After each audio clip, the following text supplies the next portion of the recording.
Hello, Internet, and welcome to another edition of Paper Cut Podcast. With me today are the dashing Dan Jackman, Yeah. the charming Matthew Chang, the jarring Jim Anderson, The energy off this dude. Hi.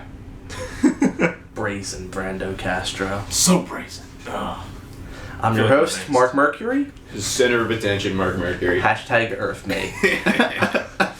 Speaking of hashtag EarthMate, today's topic for discussion is the recent DC Comics event, Multiversity, written by Grant Morrison. It just wrapped back in the last month, April. That's what they called the last month. Yes. And it's one of the more far-reaching events of our time, as far as comic books go, not like in real life. That sounded very... Never mind.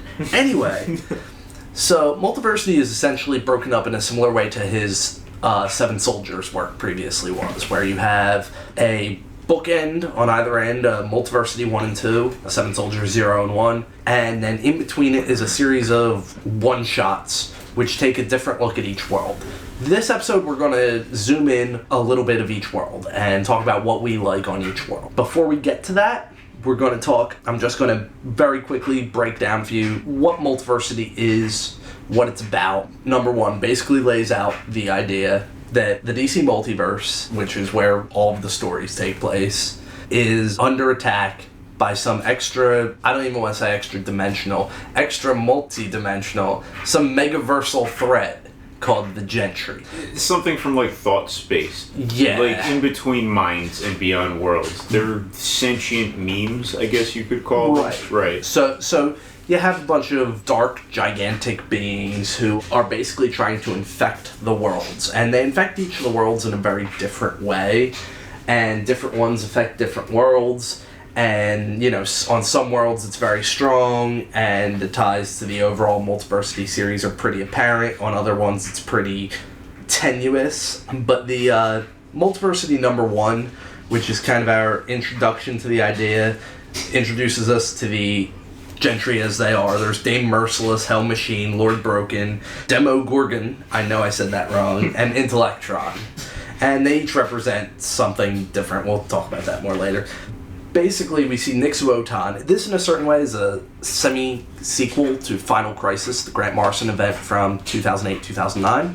You know, Nixuotan, the Super Judge, the Superman of Earth 23, and Captain Atom, the Quantum Superman of Earth 4, were all introduced in Final Crisis. This is kind of bringing them back. It's the spiritual sequel to that, if not the direct sequel. Especially Superman Beyond.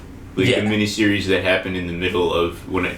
Right, where they have him traveling through a ship of multidimensional space. Yes, which is that the same ship that's in this? So it's basically just the continuation of that story from like millions of years ago. Right. Okay. Yeah, AKA 2008. And it's basically millions of years ago, 2008. The dark times. So anyway, Nixuotan is the last of the monitors, the last of the race that observes and keeps the multiverse safe.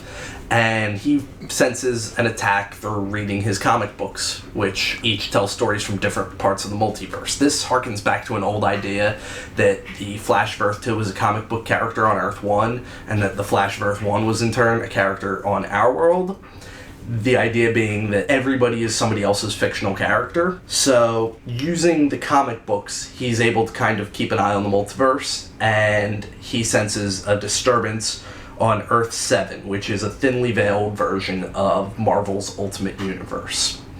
He arrives there and tries to combat the Gentry, but they are far too powerful for him. The last remaining hero of Earth 7 is Thunderer, who's this Aborigine analog of Thor, and he basically sends Thor back on his ship into the bleed, into the space between worlds, while he tries to fight the Gentry and fails and gets corrupted and becomes one of them. The other part of the story follows the Superman of Earth 23, which is kind of a race-reversed Earth. President Superman, if you will. His world's attacked by an extra-dimensional robot, which I suppose is sent by the Gentry, maybe? The heroes? Maybe? It's unclear. A lot of these feature invasions, and I couldn't really figure out whether that was just...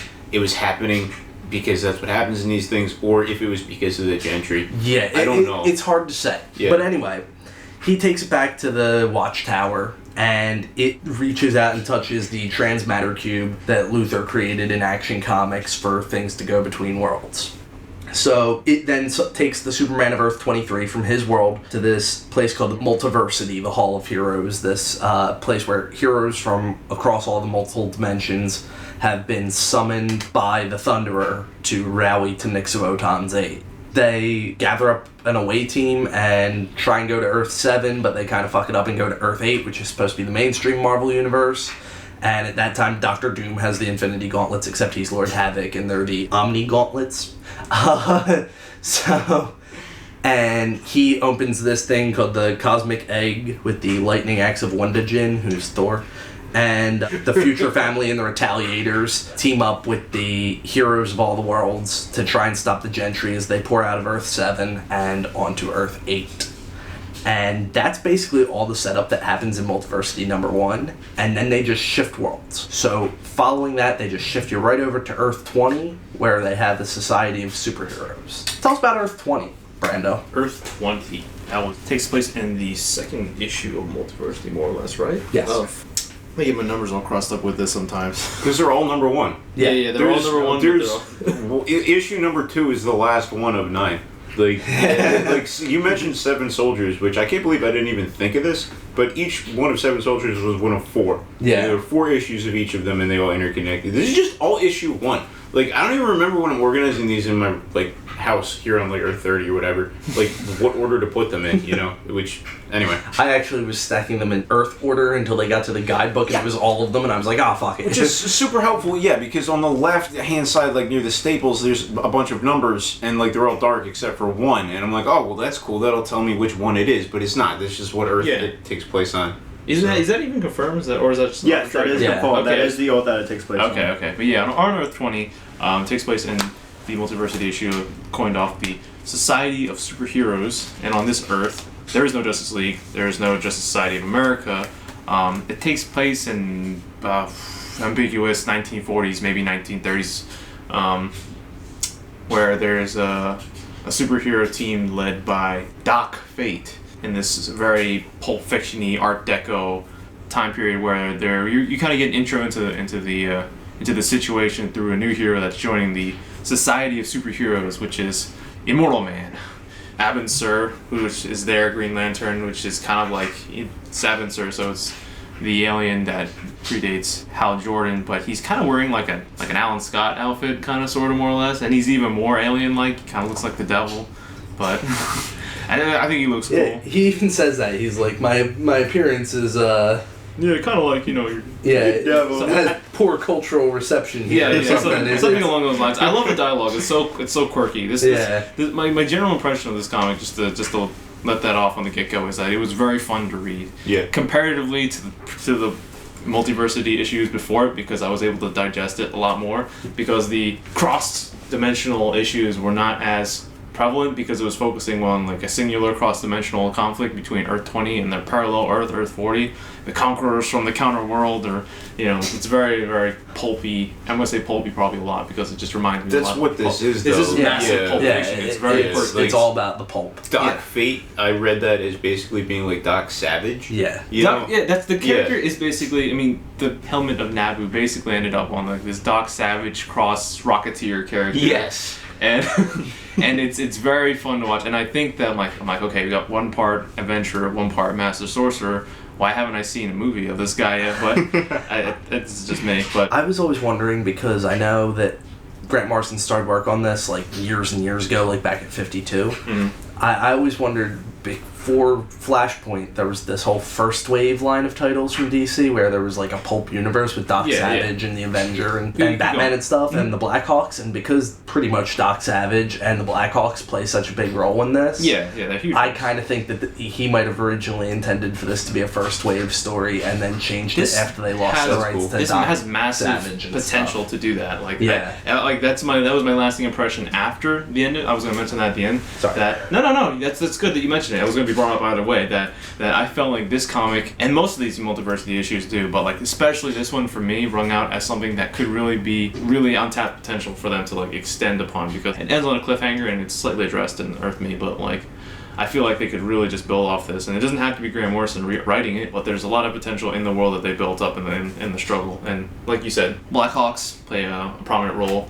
There's also Al Pratt, Adam, like I already said, Green Lantern. And I like how they mix characters. I like how this whole multiversity, John, but mostly you can see, I think it's exemplified really well in this issue of Society of Superheroes, how well Grant plays with everything in the DC universe at his own like free will. He's got, most of the team is comprised of like, characters from the Society of Justice Society, like, and that's like 20s-ish kind of shit. And then like you've got characters from the 60s like Avon Sur and Doc Fate, and then you even got Parallax in some sort of weird shape or form, like more of a modernist kind of character. So I feel like he just throws them all in the blender and just churns out this amazing kind of cast of characters that I really have a good time reading. What's up? That's a great point. It's really kind of hard to grasp how different they all are until you just said that. Yeah. That you have these 40s characters mixed with these 60s characters mixed with these modern characters, but they all have the same pulpy feel when mixed together. I think I think the best parts of this obviously are, in my opinion, are Grant's very like a creative and imaginative script for the overall idea of the conflict. It's Earth 20 versus Earth 40, which is led by Vandal Savage, who's conquered the world. And he's using Orson Welles. Yeah, he's using all sorts of stupid, Bond-esque fucking fascist weaponry. He's using like robots and zombies, and he's basically super ultimate immortal Nazis, and like, I love it. And he's paralleled by obviously the new member on the team. The origin for both of their powers, Immortal Man and Vandal Savage, are both the same thing. Some dude in the Stone Age who happened to interact with a meteor, and they now are ageless. But on the flip side, Immortal Man has like taken some sort of vow, I believe, not to hurt anybody, or at least not to murder anybody. I believe that was his promise to himself, or something along those lines. Yeah, he has, and same thing with, I think Al Scott also has a similar vow, but they both have to, spoilers, both to break those vows to kind of like succeed in their conflict, because they have a 5-year war with Earth 40. But yeah, there's a lot of ramifications for the overall multiverse, but in and of itself as a contained entity, I really enjoyed it. I probably should mention the artist, because he has a lot of, when I read about it, because like upon watching it, just looking at the art, I felt it really fit the theme. It was very diesel punk. Yeah, it was very like... Yeah, thank you. I just learned that term recently. That's what I like. Like, I've always had like a rage, like I hate steampunk shit, you know what I mean? Same. I've always been more of an atom punk man myself. Like that shit rules, and I was always like, what's missing from this? Why don't I like this? Because there's so many things that are like, oh, that's fucking cool. Yeah, we hear steampunk all the time, but there's actually a kind of punk for each kind of like energy source. Yeah. That's out there. Like it's propelling the cyberpunk aesthetic back through history and into the various forms of futurism. If cyberpunk is modern day futurism, there you go. Then those are the retro futurisms of. We are severely off the topic. But that's what this comic is. That's what it inspires. You know what I mean? It's got that aesthetic to it. Each one of these encapsulates a different vibe more than anything else. I like, Brando, what you said about the dialogue in this. Yeah. I feel like there's certain issues of Multiversity that are challengingly scripted, and then there's some that are incredibly fun to read because they are more standalone stories. Yeah. This one in particular I felt was very quippy. A lot of them are quippy, and they're like Joss Whedon-y in a way that like I enjoy, I appreciate. Yeah, it's witty, it's clever, it's very period adventure, kind of like, almost war story, but it's very set in its own rhythm, and it's fun to read.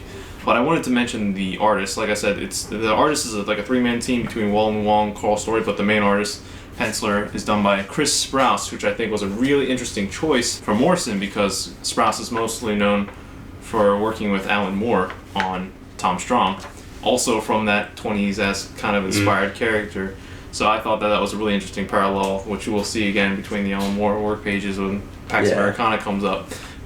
And even in Thunderworld. Yeah, even in Thunderworld, he's a lot of reverse play going on with this arch nemesis. The closing comments for me, like we said earlier, really enjoyed it. Fairly self-contained multiversity story compared to the rest, in my opinion, after reading all of them at least once. I read this one back and forth a few times, and I'm still catching new details inside of it, but the overall affection for it is that it's fun, it's contained, and I really hope DC would be intelligent enough to tap this property to continue on it, because I think it's really fun. Well, one of the things I really like too is that at the end they have Doc Fate make his own transmatter cube, which he calls something. I should probably have that. He calls it something pulpish, but I forget. he sends out the warning to the rest of the Multiversity, which is what Nick Wotan had told Thunderer to do back in Multiversity #1. Mm-hmm. And this is the comic that ends up alerting people to the, like, in-universe, this is what most people read to find out that the world is under threat from the Gentry, and literally the title of the comic, Society of Superheroes, is SOS. Oh, yeah, dude. Oh, shit. Yeah, whatever. You never noticed that? No, dude. Throughout the comics... That's why they say when trouble happens, call SOS. When danger arises. When danger arises, call SOS. So literally, you'll see many characters reading this specific issue, more than any of the others, I think, except Ultra Comics. And there's reasons for that. And there's reasons for that, which we'll get to. But more than any of the others, you see them reading this, because this is the hero's SOS. Yeah, and SOS, my man. I think it's valuable that the Doc Savage analog, who, like, is arguably the first superhero, is the one who sends...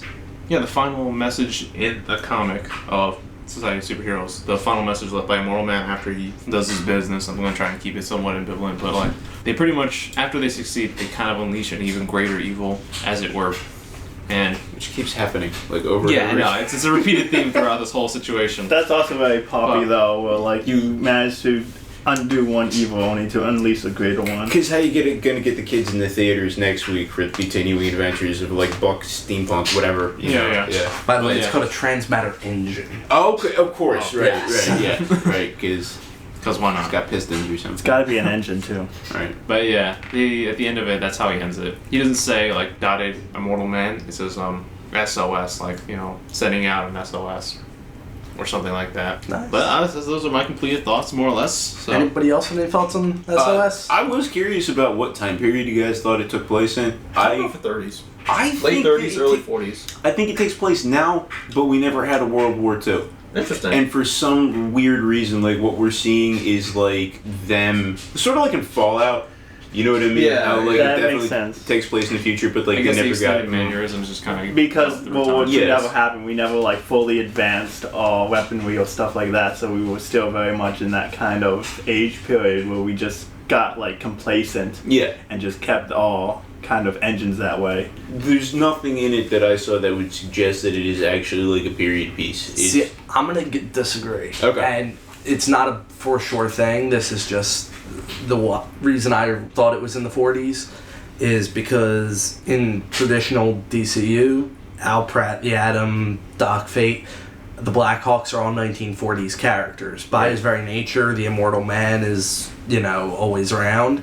And Abin Sur is how, even though he wasn't introduced till the 1950s or 60s, he was Hal Jordan's predecessor. So if you're setting something 2 decades before, Green Lantern. Yeah, like, so, I couldn't figure out why they decided to make him Green Lantern. So if something set 2 decades before a Hal Jordan analog would take up the reign, then arguably Abin Sur would be Green Lantern. I would say 30s. I think you're right. That's the only reason I tended to gravitate towards 40s, but... No, I think you're right. I think that's why there isn't any Batman, Superman, or Wonder Woman presence, you know, throughout these comics. Or throughout this comic in particular, because they probably just haven't emerged yet. Yeah. Well, there you have it. I think that's what we have on Society of Superheroes. Do we want to move on to the Just? Earth 16? Earth 16? Hashtag Earth. Me.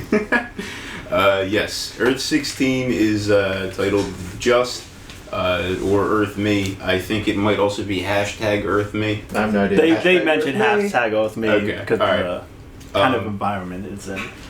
I think this is my favorite of the entire bunch. I absolutely adored this. I'm surprised you're saying that. I'm surprised too. The first time I read it, I just kind of blew through it, and I'm like, okay, where's this crazy multiversal story that I was promised? Like, this isn't all that crazy. But going back, there's so many tiny little details and nuances that I just breezed over the first time I read it. Let me just say straight off the bat, the art is fantastic. It's absolutely gorgeous. It's a pleasure to just look at and read. The world is very, very interesting. The concept is that it's sort of this, like, contemporary MTV, Facebook, Twitter. I like how I just said contemporary and then said MTV. Okay. And that shows where Jim's head's at. Exactly. Okay. That gets to the heart of it, though. This is the world of the millennials. It's the superhero world. It's the DC comic universe. It's actually, of all of them, a pretty straightforward version of the DC universe. It's just that Superman basically fixed all the problems. The Golden Generation superheroes, the Silver Age guys, basically accomplished their goal. The world is pretty safe. And their children, who are basically, the Teen Titans type characters, are all bored. And really kind of jaded and spoiled. They have this status of celebrity. They're, looked at and adored, and the topic of lots of gossip. These are the topics of bloggers and stuff like that, vibe off of it. But they're still superheroes. But they don't really do anything. They actually wind up doing a lot of superhero battle reenacting, which is a weird idea. But I thought that was one of the best parts of the comics, is that these superheroes are actually so bored but brought up believing that they should be heroes, that they have to go back in time and reimagine or recreate a major event that they could have participated in. Yes. And that's the only way that they have any kind of, value within themselves, because they don't value themselves. At all. No, at all. There's a despair that you see, sometimes subtly and sometimes overtly in some of the characters. It actually opens up with one of the characters who is one of the Metamorpho's daughter. Yeah. I just assumed it was Metamorpho's daughter, commits suicide for various reasons. I'm not going to overanalyze the plot too much here. I didn't even really pick up on this too much until my second read-through, but it's super grounded in 90s comics. A lot of the characters are throwbacks to, the 1990s. You have two different Superboys. One of them is, just the 90s Superboy. You have Sister Miracle is supposed to be like the daughter of Miracle Man, but he's like one of the 90s Miracle Mans. Bloodwind is one of the main characters in it. Yeah. He's a super 90s character. A lot of the Teen Titans type characters are, again, 90s.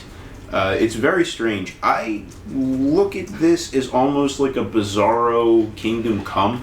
It's a world where the characters are disenfranchised, spoiled youth people who are acting out, but in this case it's because Superman won, rather than because he withdrew from the world and got all depressed and lived in a hologram, or whatever the heck he did, the Kingdom Come. All the characters even mention and go to, Planet Krypton, which is the theme restaurant from Kingdom Come, where DC Comics superhero characters are kind of kitschy and goofy and no longer relevant. I have to admit, I wish this was the main DC universe. It would be great!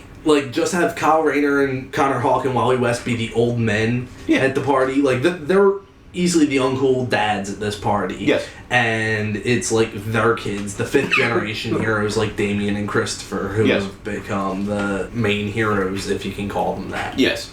Which in most cases you really can't. They're not really heroine or villain at all. The two main characters, I guess if you call them the main characters, are Damian Wayne, who's now Batman, because it's Morrison, so of course he used Damian, who I believe at the time of publication was dead in the mainstream universe. Yeah, I think so. Yes, he was. Well, so it's cool to see Damian alive and kicking. He's dating or secretly banging, I'm not really sure which, Lex Luthor's daughter, who shaves her head or inherited her father's baldness. Or shaved head, I believe they said at one point in the comic. Okay, I wasn't sure which. I just thought it was interesting. Lex is bald. We know why, but why is his daughter bald? What the fuck is going on with that? It's the only way you'll know. Otherwise she'll look like normal. I guess. You need to distinguish her. One of my... and Superman, who's Chris Kent, There are two of them.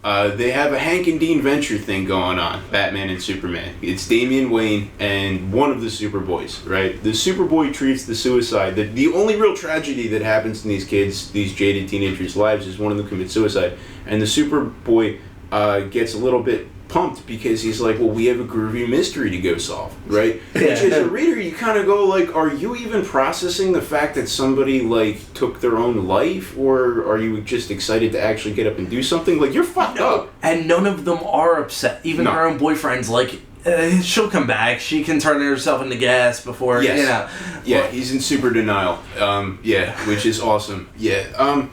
The other Superboy, and this is one of my favorite things about this, one of the ways in which it interacts with the greater Multiversity storyline, the other Superboy is a clone.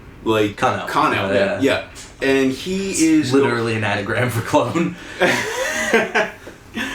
He's going bizarro, though, unfortunately. Going through phase rebellion. Well, I think he's just degenerating. I think that's what they say in the story. Right. He begins speaking in bizarro speak, and he's trying to pass it off as like kryptonite poisoning and stuff like that. One of the things that's interesting in this is the comics are definitely super real in this world. They mention the Sandman. And another character says Neil Gaiman's Sandman, which gives you the impression that there is a real Sandman in this world, quote unquote real, Sandman superhero, and Neil Gaiman has published comics in this. Okay?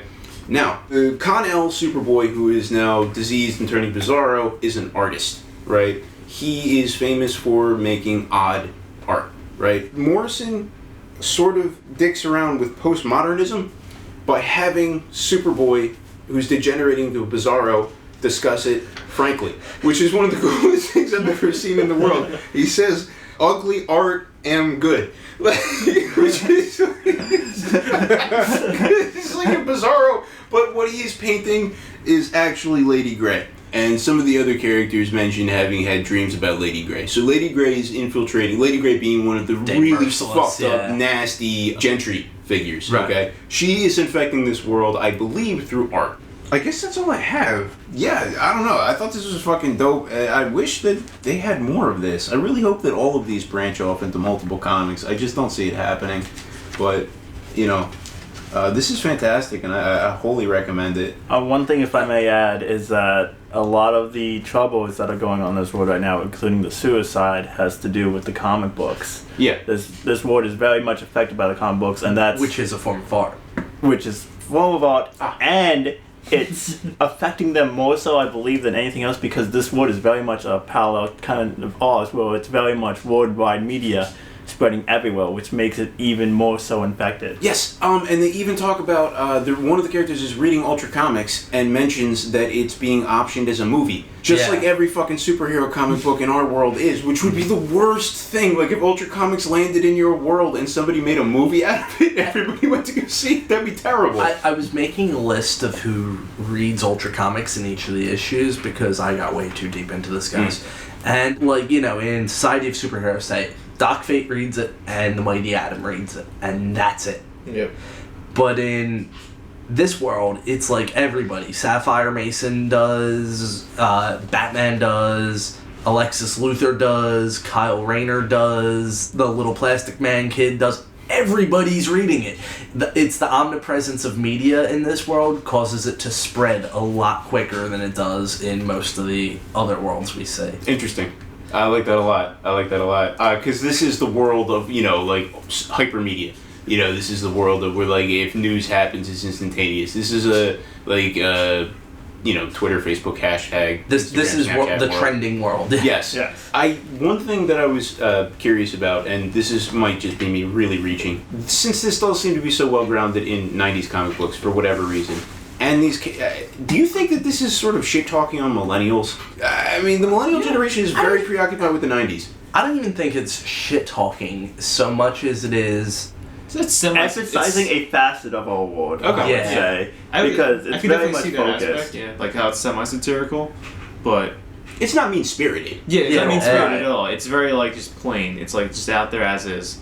The ugliness of it is just... It's a part of it. Even the cover looks like a gossip magazine. It's exactly what it looks like, which is funny because millennials don't really read those. Not only that, but as you said, the superheroes are very... Well, we're getting a view of the superheroes, and they're very much undeserving pop stars in this world. Yeah.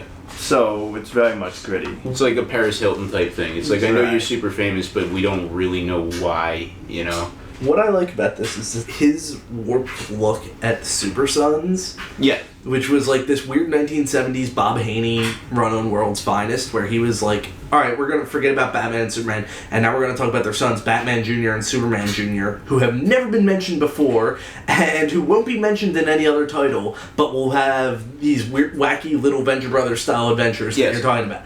The Superboy used in this, though, popped up again in comics around the same time Damian did, which is super fucking weird. Really? Yes.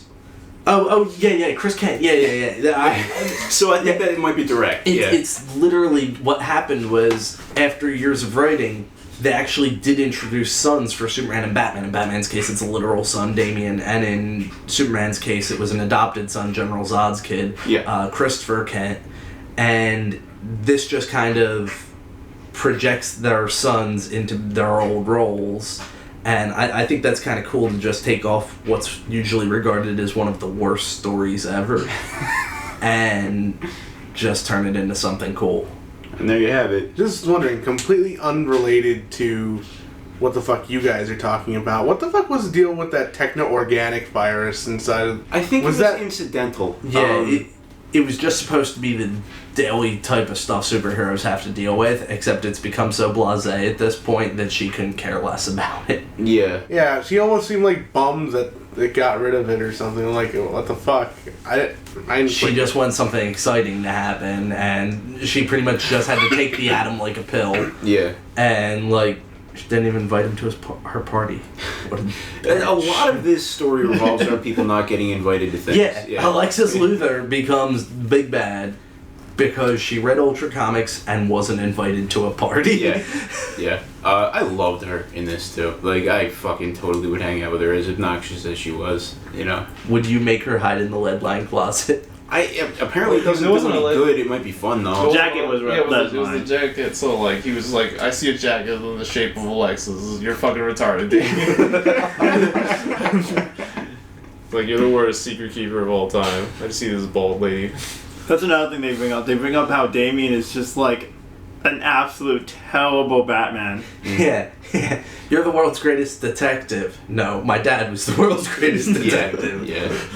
He does have a little Damian nuances though. Like, he doesn't talk like an 11-year-old boy, but he does a little thing, like the two T's, you know. Yeah, which I like a lot. But does that wrap it up for Earth 16? Those I believe so. Do you think he actually has it in for Superman? Which one? Like, Damian? I don't know. Maybe a side piece. Oh, you mean whether they're in a homosexual relationship? No, I think don't it's so. kind of implied. I think you're supposed to be taking away a somewhat bromancy vibe from it, but where like they're overly jealous of stuff. But I don't think it's supposed to be an explicit thing. Although one could argue why is Damian lining his clothes with lead unless the only thing he wants Superman not to see is him. Interesting. I mean, there really is no point to lead-line clothes except radiation protection and keeping people with X-ray vision from seeing your ass. Yeah. That just occurred to me now when you brought that up, but I just kind of took that as, how does he describe her? There's an awesome... Morrison has awesome insults from time to time. Oh, dude, Pax Americana has the best back and forth. I can't wait to get to that. God, what is it? I just interpreted that as Lex being a psycho-autistic mess.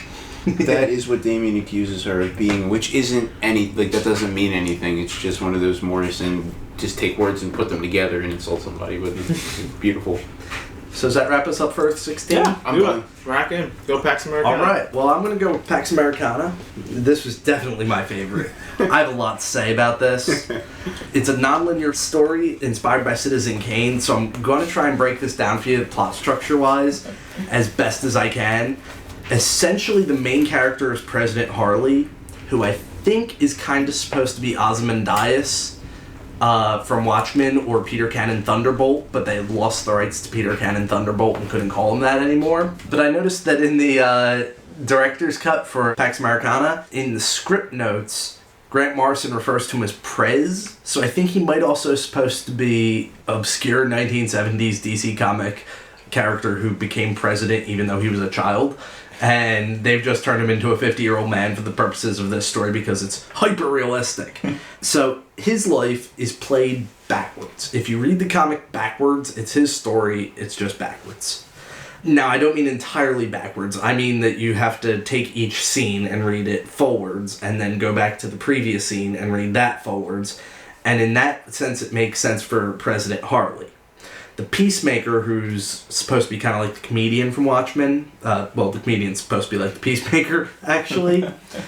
plays backwards as well until you hit the beginning where the assassination takes place, and then after that plays forward.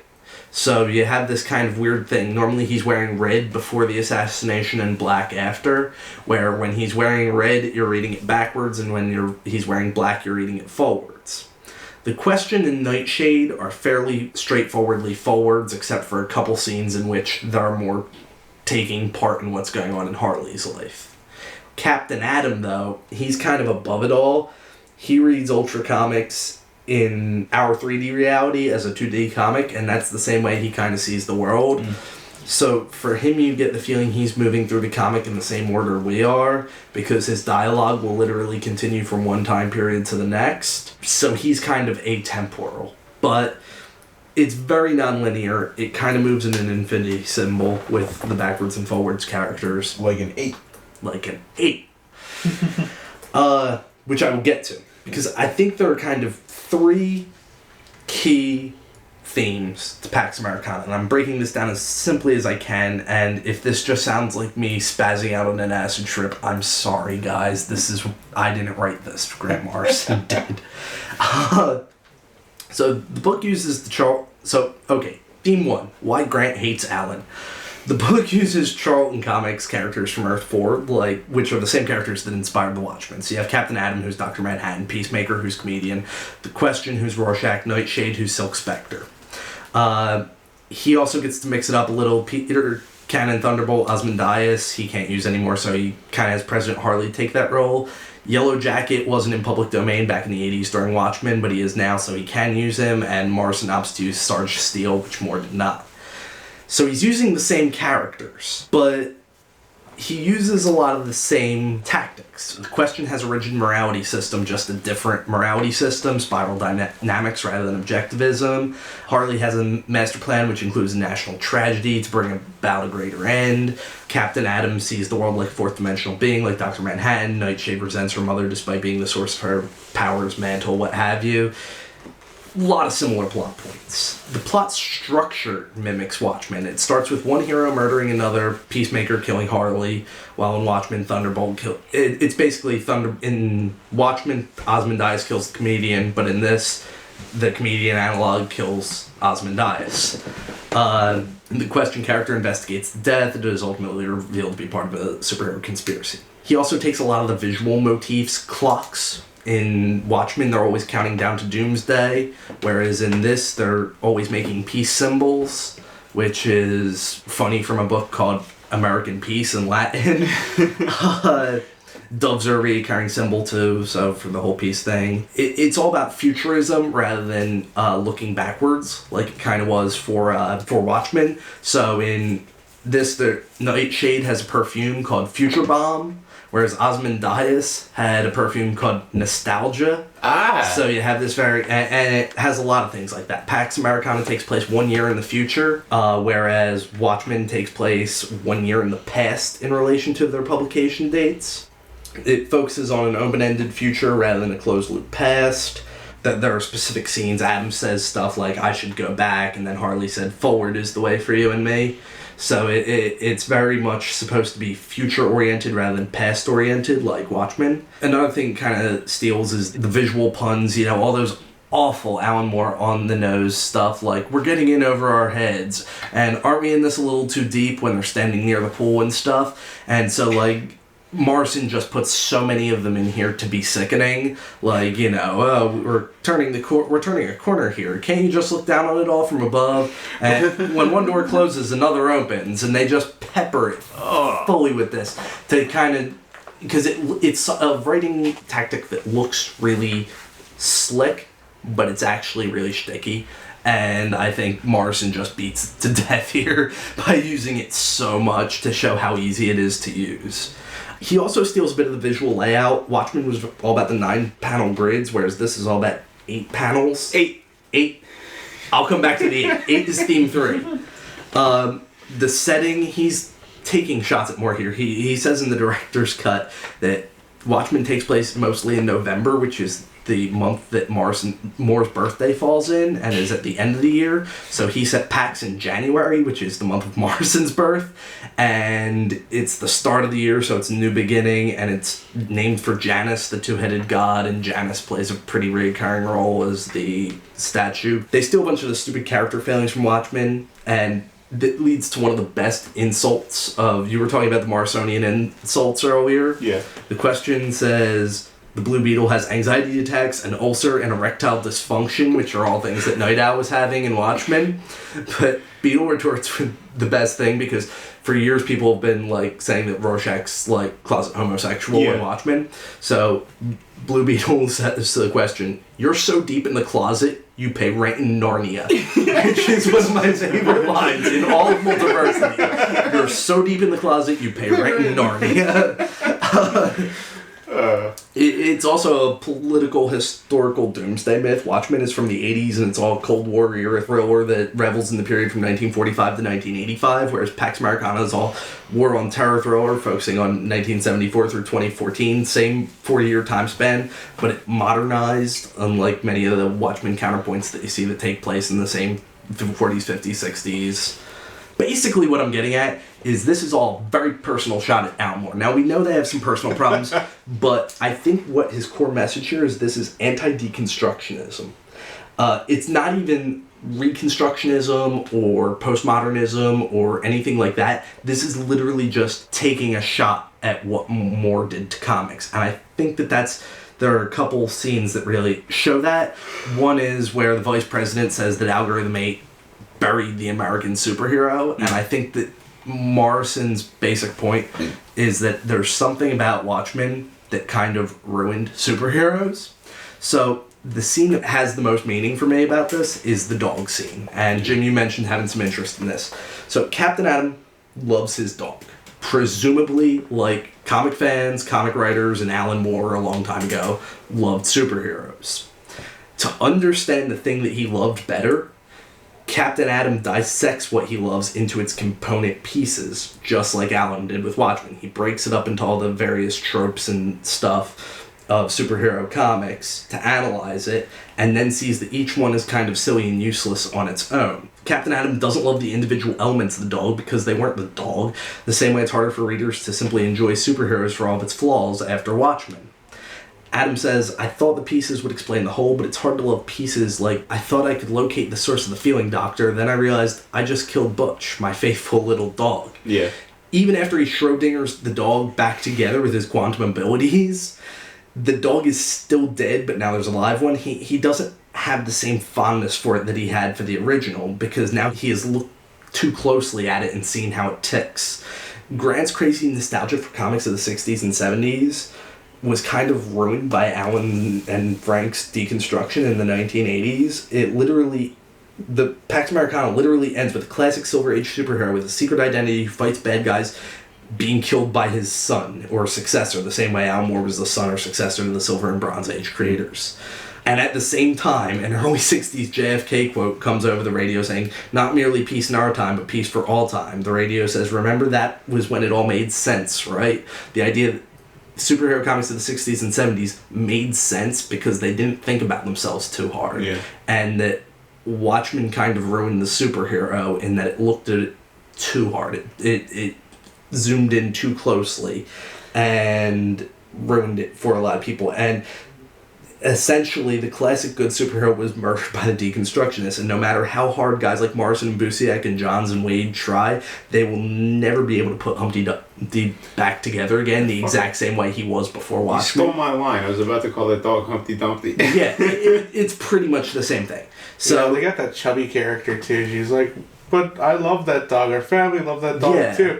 And it's kind of funny. It's like a moral thing where Alan Moore goes and takes apart the dog itself, and she's like, "Well, we fucking love that dog too." Yeah. So it's like, why did you do that? It's almost like they had a moral obligation not to take apart the dog to go and ruin the man behind the curtain. There's also a part where in Multiversity #1, Nick Wotan is literally using like tongues to read Ultra Comics, and he's saying that he's performing a dissection on a comic book, and then later switches and says, "No, it's a vivisection." And so the whole idea of dissection is pretty common throughout Multiversity. So that's my first theme here is Grant hates Alan. And I think that this was mostly a blow at Alan. But he also really hates Mark. By which I mean he hates Mark Miller, not me. Mark Millar may or may not have stolen this idea for Superman Red Son from Grant Morrison. Grant says he does. Mark said he didn't. They had a big falling out, even though they used to be writing partners. This has a crazy level of violence, almost to the point of a Millar comic, like dog dissections, presidential brain splatterings. You know, I'm really surprised it got rated T because it has just violence ad absurdum, which is kind of Mark Millar's trademark. Yeah. So the idea of widescreen 2000s war on terror act superheroes that Millar visits time and time again in books like The Authority and Ultimates is exactly the type of heroes Pax Americana is. I mean, it represents the interventionist superhero of the 21st century. And they riff on the superhero movies becoming big in this world just at the same time they did in our world. Yeah. Like the Bush era, you know what I mean? War on Terror. Now we got superhero movies. People love them. And I mean, like, Brian K. Vaughan's Ex Machina is all about a superhero that managed to save one of the World Trade Centers and then enters politics. And this, a guy enters politics by reconstructing 3 World Trade Centers where 2 were. So it's very much the, you know, interventionist superhero that you saw. I mean, Peacemaker stops this Middle Eastern terrorist caricature from killing President Bush. It's just this half tongue-in-cheek, half ironic, but still half kind of meaning what it says. It stands on Millar its style. Yeah. Of writing. I mean, literally, they're government superheroes. They're the same thing as the Ultimates. You know, where in The Authority, the superheroes become the government. They supplant it rather than, you know, be it. So it's all about the heroes that were on vogue in the 2000s. And they especially highlight that once again with the radio announcer who is quoting JFK, and he says that he doesn't want a Pax Americana enforced on the world by American weapons of war. And Hartley literally shoots that dream in the face because the radio announcer said it was embodied by Yellow Jacket, and so he builds exactly what was being derided by Kennedy, a Pax Americana. In the same way Watchmen was supposed to deconstruct Silver Age heroes, I think that Pax Americana is supposed to be taking a shot at heroes of the 2000s. I hadn't thought of it that way, but that's a very good analysis. So, now I'm going to get to the big one. I'm sorry, guys. Those both seem very big on their own. But it's the number 8. Like you said. Number 8. It's come up a couple times. There's lots of stuff. Lots of S's that get lines through them. For example, the blood of Harley runs through the S in the letter President written on the side of his car. Which is the Watchman smiley face. Yeah. So that's why this is the motif of this, is, you know, the comedian's blood on a button, you know. The question marks have been penciled into 8s once he starts figuring out that algorithm 8 is something. The question has replaced his bland black and white outlook that Rorschach had with spiral dynamics, which was a value system made up in the 1970s, I forget by who, which basically said that there were 8 different levels of morality, each based on a different color. So at the base level, there's beige, which is just survivalism. Then there's purple, which is magical, like keep the spirits or God happy. Then above that, there's red, which is egocentric, do what you want. Then above that, there's blue, which is authoritarian. Life is predetermined by the powers that be. Above that, there's orange, which is strategic, to act in your own self-interest. Above that, there's green, which is egalitarian, act in the interest of the community. And then there are 2 kind of hypothetical ones that I don't think we're supposed to have reached, but yellow, which is integrated, which is mixing all of them together to live fully and responsibly. And then the top layer is turquoise, which is holistic experience the wholeness of existence through mind and spirit. It's very new age, very 1970s, very stupid. It sounds like what you're supposed to go through if you're designing like a Dungeons and Dragons character. Yeah, it really is. But I think it's really kind of cool the way he takes what was a fairly basic absolutist hierarchy and turns it into a more nuanced one, and also manages to work in the number 8 because there are 8 different layers of being according to spiral dynamics. So all the 8s are pointing to algorithm 8 ultimately, which is President Harley's ultimate plan. It's a mathematical expression of how to bring about peace. When Harley's father, the 1970s superhero Yellow Jacket, comes in through the window one night, his son panics and shoots him, and he never lives the guilt down, and he holds up the sideways domino mask, and it looks like an 8. When he's 23, he's looks like Jesus, Captain Atom from the future, visits him and shows him the past and the future, showing one path of time, just a Mobius loop, infinity symbol, and says the door has one side and opens both ways. He sees the path to creating a sustainable peace through strength. He becomes the governor, creates the peacemaker, allies with Captain Atom, forms the Pax Americana around them, rebuilds newer, better World Trade Centers, becomes president, and then allows the vice president Sarge Steele to run a conspiracy which disappears Captain Atom and Nora O'Rourke. Then he has the Peacemaker assassinate him, letting the punishment fit the crime. Essentially, he killed a superhero, now superhero kills him. The plot there is wrapping back around like in Infinity. He lets Smith and O'Rourke in on the plan, but not the others. On the front cover, it even says, "Time is the school in which we learn, time is the fire in which we burn." It's, he sees time as a closed loop, kind of, and he is fulfilling the role that he sees. So, Peacemaker and Nora O'Rourke try and piece together what Algorithm 8 is, but can't before the assassination, so Peacemaker is carried out on faith. The Question learns of its existence and is trying to figure out, and has decided that it's tied to Harley's father's murder, but doesn't really know how it is. But basically, at the end, like Earth Me and Society of Superheroes, the ending is left kind of open. It's a Schrodinger's ending. The same way Schrodinger, that dog, said it's both alive and dead. The ending is either good or bad. It's open-ended. You know, either, as President Harley predicted, Captain Atom will return to life and then bring him back to life and usher in a new age of peace, or else he won't, and they're dead, and the superhero is buried like Nightshade's father thinks. And the president says, only a superhero can do the impossible, only a superhero can bring the president back to life, only a superhero can redeem the ultimate villain and restore symmetry to a broken world. Interesting question there. The idea of what's Captain Atom's name? Alan Atom. Alan Atom, okay. Yeah. Now, by the end of this, he's like brain damaged. Like, he's broken. Yeah, he's completely... Okay. They call him an autistic god. Okay, so I didn't want to call him retarded because I don't know if I'm allowed to say that anymore, but okay, so he's an autistic god, right? Yeah. Because, whatever, singularity exploded in his brain, right? Right. Wasn't like that in any appearance before this, okay? He seemed okay, you know? He doesn't pop up in the rest of Multiversity, if I'm not mistaken, in that condition. I think... He's not broken later on. I think what it is that's because it runs backwards. So that scene where he's in the park and very broken, like with the dog and all. Yeah. That's him when he first got his powers and is still coping with being a fourth dimensional being. Okay. In the later scenes where he's more together and even kind of mocking the two-dimensional beings, especially in the black hole scene, which is the only scene that interacts with the greater Multiversity plotline in Earth 4. Yeah. He, by that point, come to terms with it to an extent where he's functioning. He's functioning despite his seeming autism when it comes to...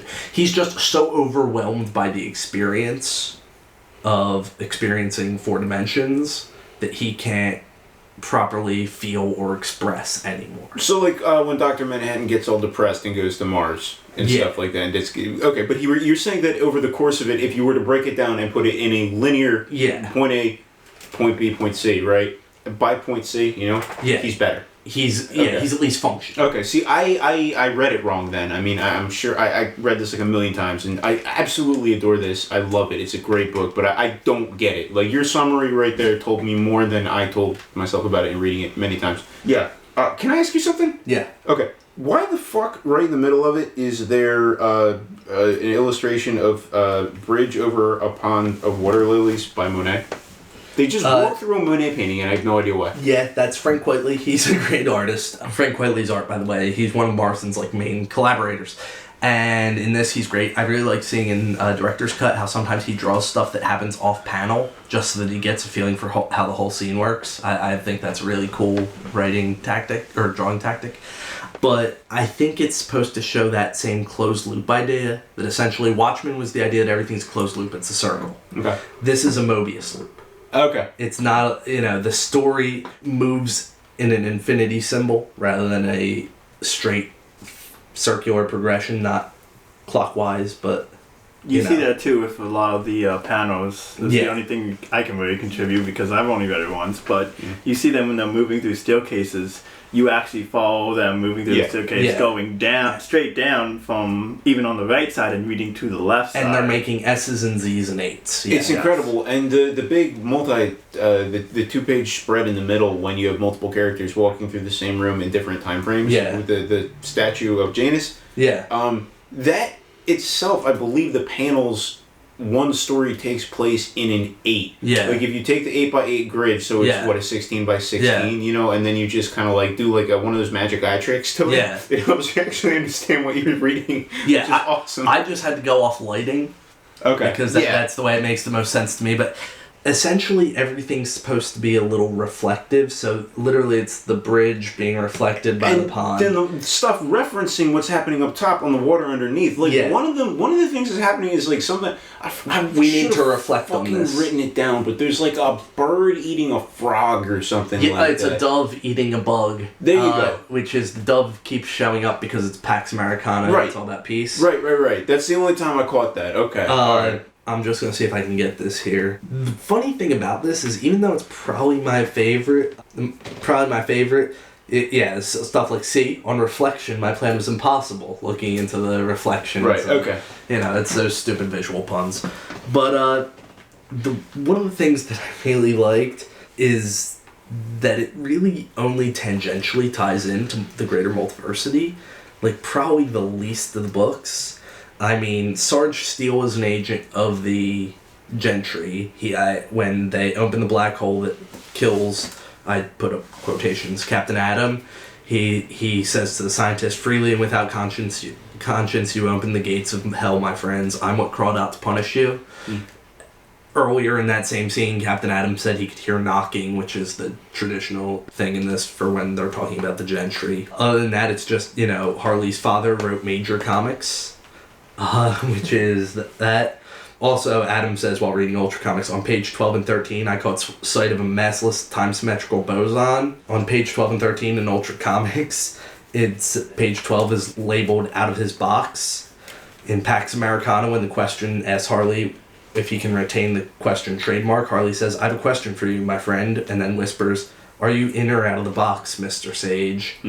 And if you'll remember, it's these boxes, these Rubik's Cubes, these transmatter cubes that they use to go between realities. Create comic book panels, basically. Yeah. That's what I was getting at. They're a 3D representation of 2D boxes. They're all in boxes. They're all in panels. Yeah. So it's a 3D representation of the 2D world that they live in. Also, just you mentioned with the reflections and Janus. Janus is the two-headed god. Yeah. The last comic created by Harley's father is Janus the Everywayman. Yeah. And it's basically the idea of duality. The way I said that it was a Schrodinger's ending, that it could end either of two ways and was left open for interpretation, that's reflected in the Janus the Two-Faced God, Janus the Everyman, all the various reflections. The idea that the future can go one of two ways, because this, like I said, is all about the future, not the past, like Watchmen. Okay. It can go one of two ways. But is also highly referential and almost about a comic book which happened in the past. Yes. Which is very interesting, and if I'm not mistaken, the statue of Janus is in the middle of the physical object of the comic book itself. Yeah. I think it's it's like on the spine, yeah. Yeah. Fucking awesome. Like, this is just, it's like a beautiful piece of architecture, like, as a physical object, it's really good. It's a ferocious comic. Yeah. That's just one thing that kind of bears special note about Multiversity in general. The way that they actually go and they piece together all the panels and they go and they have all these callbacks to different eras in time visually is very, very strong with every comic, whether it be like the lettering or just like the layouts on the actual page itself. And Pax Americana is like one of the strongest, showings of the features that they go on and have throughout the entire series. Every single one of them is a gem. I mean, there isn't a wasted inch of space in any of them, but I think that this is the centerpiece. Like, this is the crown jewel of it. I mean, it is dense and challenging and hard. I keep wanting to show it to people who I am friends with who are not comic book readers, just simply who would appreciate art or structure or anything like that, or writing. But there's no way to give this to somebody lightly and just be like, yeah.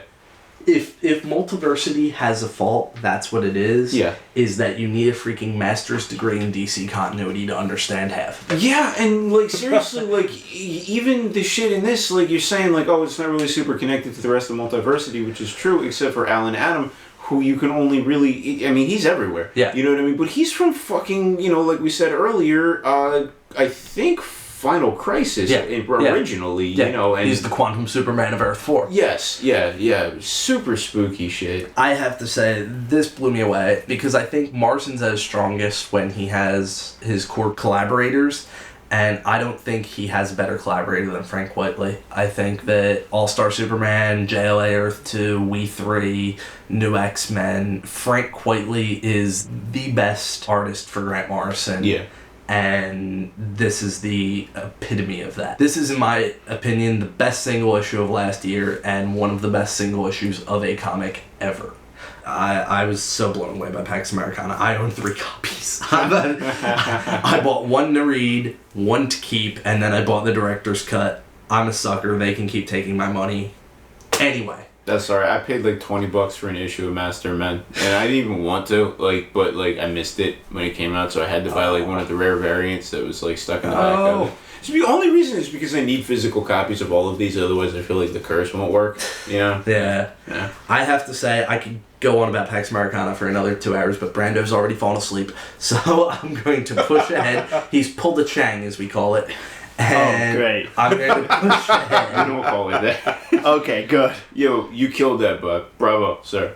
Dude, I'm blown away, too. Yeah. Thank you. I feel like I only grasped a portion of it, but I've read this so many times through that I think I've got most of the key points down.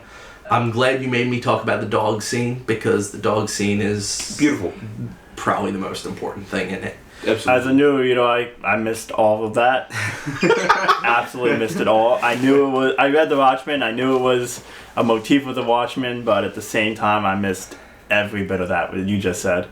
So, with that, Daniel. Yeah. And we're sorry you had to follow up. Earth 5. Earth 5. Yeah, it's really interesting that this is the one that follows Pax Americana. If Pax Americana is the talking about how the comic book is dead and the dog is brought back, but not the same way as it was before, Thunderworld Adventures is kind of like the response to that, which is, the dog is alive and well, don't fuck with the dog. Yeah. No matter what, it's here to stay. You'll always have that version of it if you believe hard enough, and that is one of the things that I love about Thunderworld Adventures. I think that overall this book doesn't have too strong of a tie. Maybe a little bit more than Pax Americana. I think it's actually probably the strongest of the individual books. Only in one way. So they start off with the Rock of Eternity and, you know, the Wizard Shazam. And I love the Wizard Shazam. It kind of makes it seem like he's the one that knows about everything.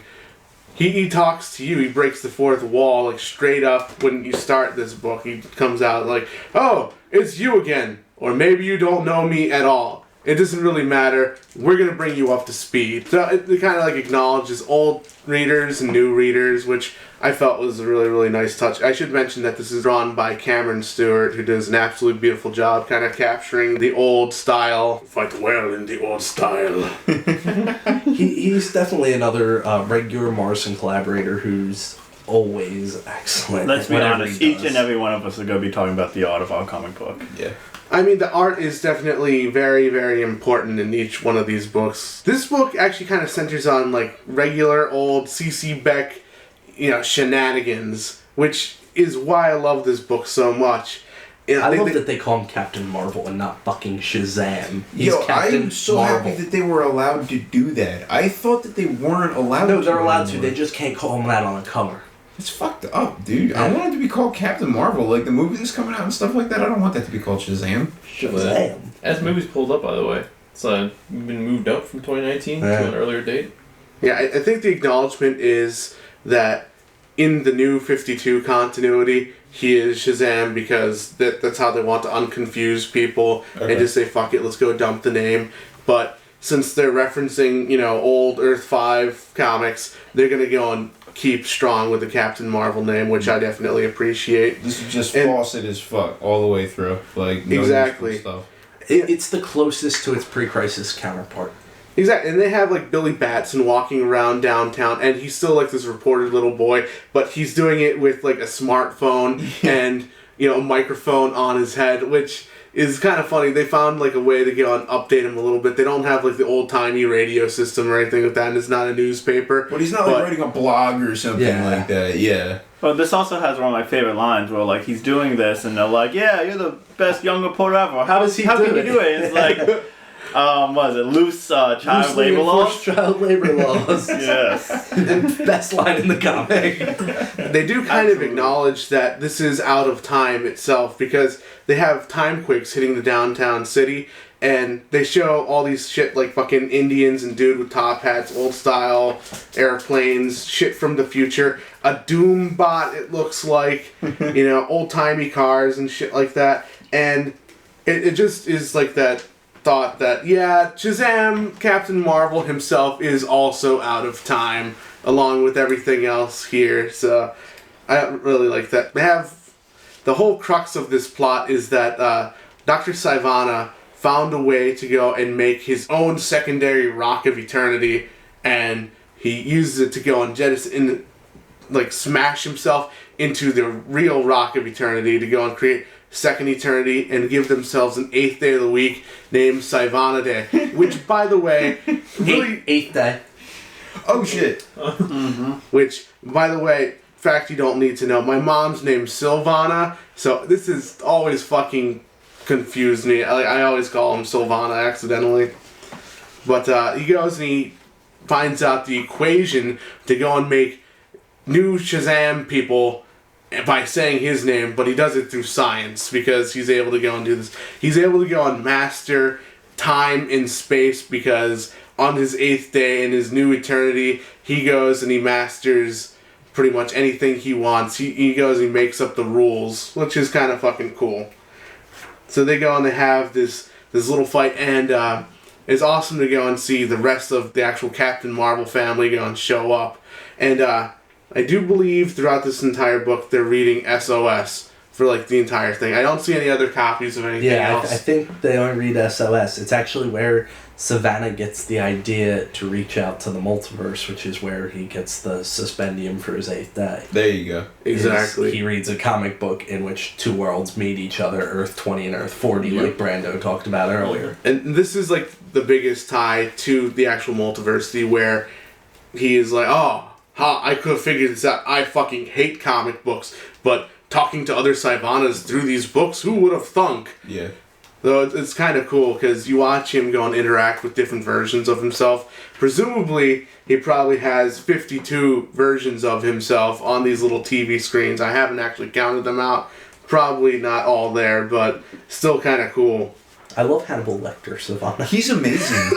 And he pops up later too, and he's fucking legitimately freaky. I do like when the good one pops out. He's like, "Yo, I just have some father or parenting issues. I'm not evil," and they're all just like, and then cut off his TV oh, you dumbass.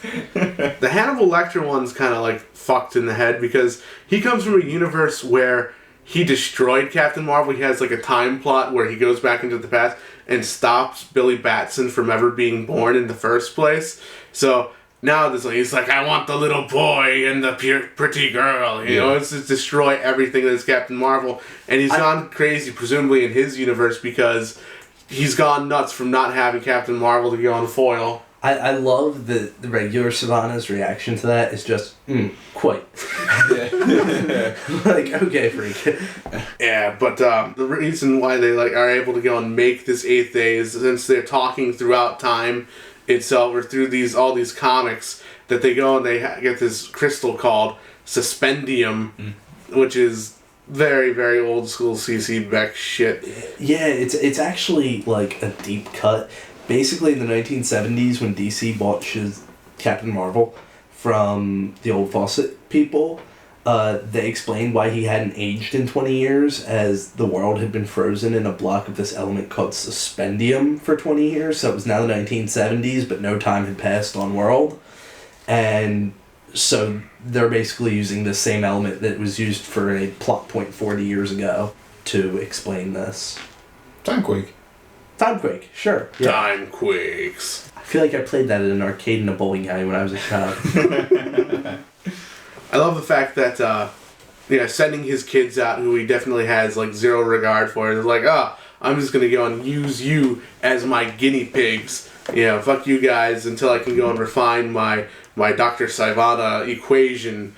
And he uses them to go and distract the Marvel family until he can go and unleash the Monster Society, which are all these Godzilla-esque creatures just looming in the background, including one pair of terrible-looking eyes just hanging out in the sky. Yeah, I was curious as to who that was, because I could identify all the others as monstrous versions of King Ko, whatever that alligator guy's name is, Mr. Atom and Mr. Mind, but I have no idea who the big dark cloud with eyes is. I was trying to figure that out, too. Honestly, it could be I the thought Gentry. It was Gentry. Yeah, it could be how the Gentry's represented. It could be Intellectron as he appears on Earth 5. I don't He's only got one eye, though. That's the thing. Yeah, you're right. So that's, I thought the same thing, but I think he's just a really cool monster. Like, let's just say I guarantee you it's based on something. Okay. The egg only has one eye too, though. Okay. Yeah, well, That's like, Intellectron. it's kind of cool because, Marvel Jr. goes and defeats him, because you only see, one part of the battle with him. He, shoots a lightning bolt from his chest into the sky, and he's essentially a black fucking cloud with eyeballs, which is kind of cool. And, they need extra help to go and defeat all these fucking beings, so they go and they bring in, the extended Marvel family. My favorites being Uncle Dudley and Mr. Takitani. Yeah. I just want a fucking Mr. Takitani book. Yeah. Make it happen. I mean, I'm already pushing it with, these Thunderworld adventures and Convergence Shazam, but Takitani needs to happen. I back that 100%, man. One of my favorite things about 52, which we kind of talked about earlier, was that there was, an anti-Tony. Black Adam got his own Marvel family. That's who the big lizard guy's supposed to be. Yes. What's his name? I don't remember, but his story was so tragic and awesome. It's been 10 years though, we can figure that out. Yeah. I'm Googling it as you continue your... So Captain Marvel goes and realizes, okay, I need to go and stop this shit from happening. Sobek. It's called Sobek. Sobek. Sorry. I stop this shit from happening. He feels bad that he goes and he leaves all of his friends, but he's like, you know what? I have to go and shift the burden onto them and actually stop this shit once and for all. I remember that there's an area for the Rock of Eternity through the subway where I originally met the wizard, and he goes through and he finds all these hovering fucking train systems, presumably that have all their own Sivanas. They have these fucked up looking teeth on them, and the Star of David on a few of them. It's kind of awkward. I don't know what's the deal with the shapes on them, but I think this is actually supposed to represent all the different timelines of Billy going through meeting Shazam, which is actually an entity outside of the multiverse. Okay. I agree with you, and at the same time, I have a slightly different opinion of it. Okay. I think it's all the trains going from all the different parallel worlds, carrying all the different parallel Billies to the Rock of Eternity, of which there is only one. I thought there was my reading. Okay. I love that we have 3 different readings of this. Was because of all the religious symbols on it. It reminded me of that scene in Supreme, and I don't know if you're going to touch on it. I might. Alan Moore referencey this is, but this is more of Alan Moore's 90s stuff. go for it. I'll touch on it later after you wrap. But in Supreme, there's a very similar scene where he journeys into the collective unconsciousness, and one of the first things he sees is all these religious symbols. So, like you said, the Star of David's on some of those trains. I took it as more somehow the Rock of Eternity exists in our collective unconscious, and that's what he was going into. Okay. Alright. It's not definitive, dude. You guys So, have just in as the valid. end, I think we In all the end, the have answer a is some I form- don't know. Yeah.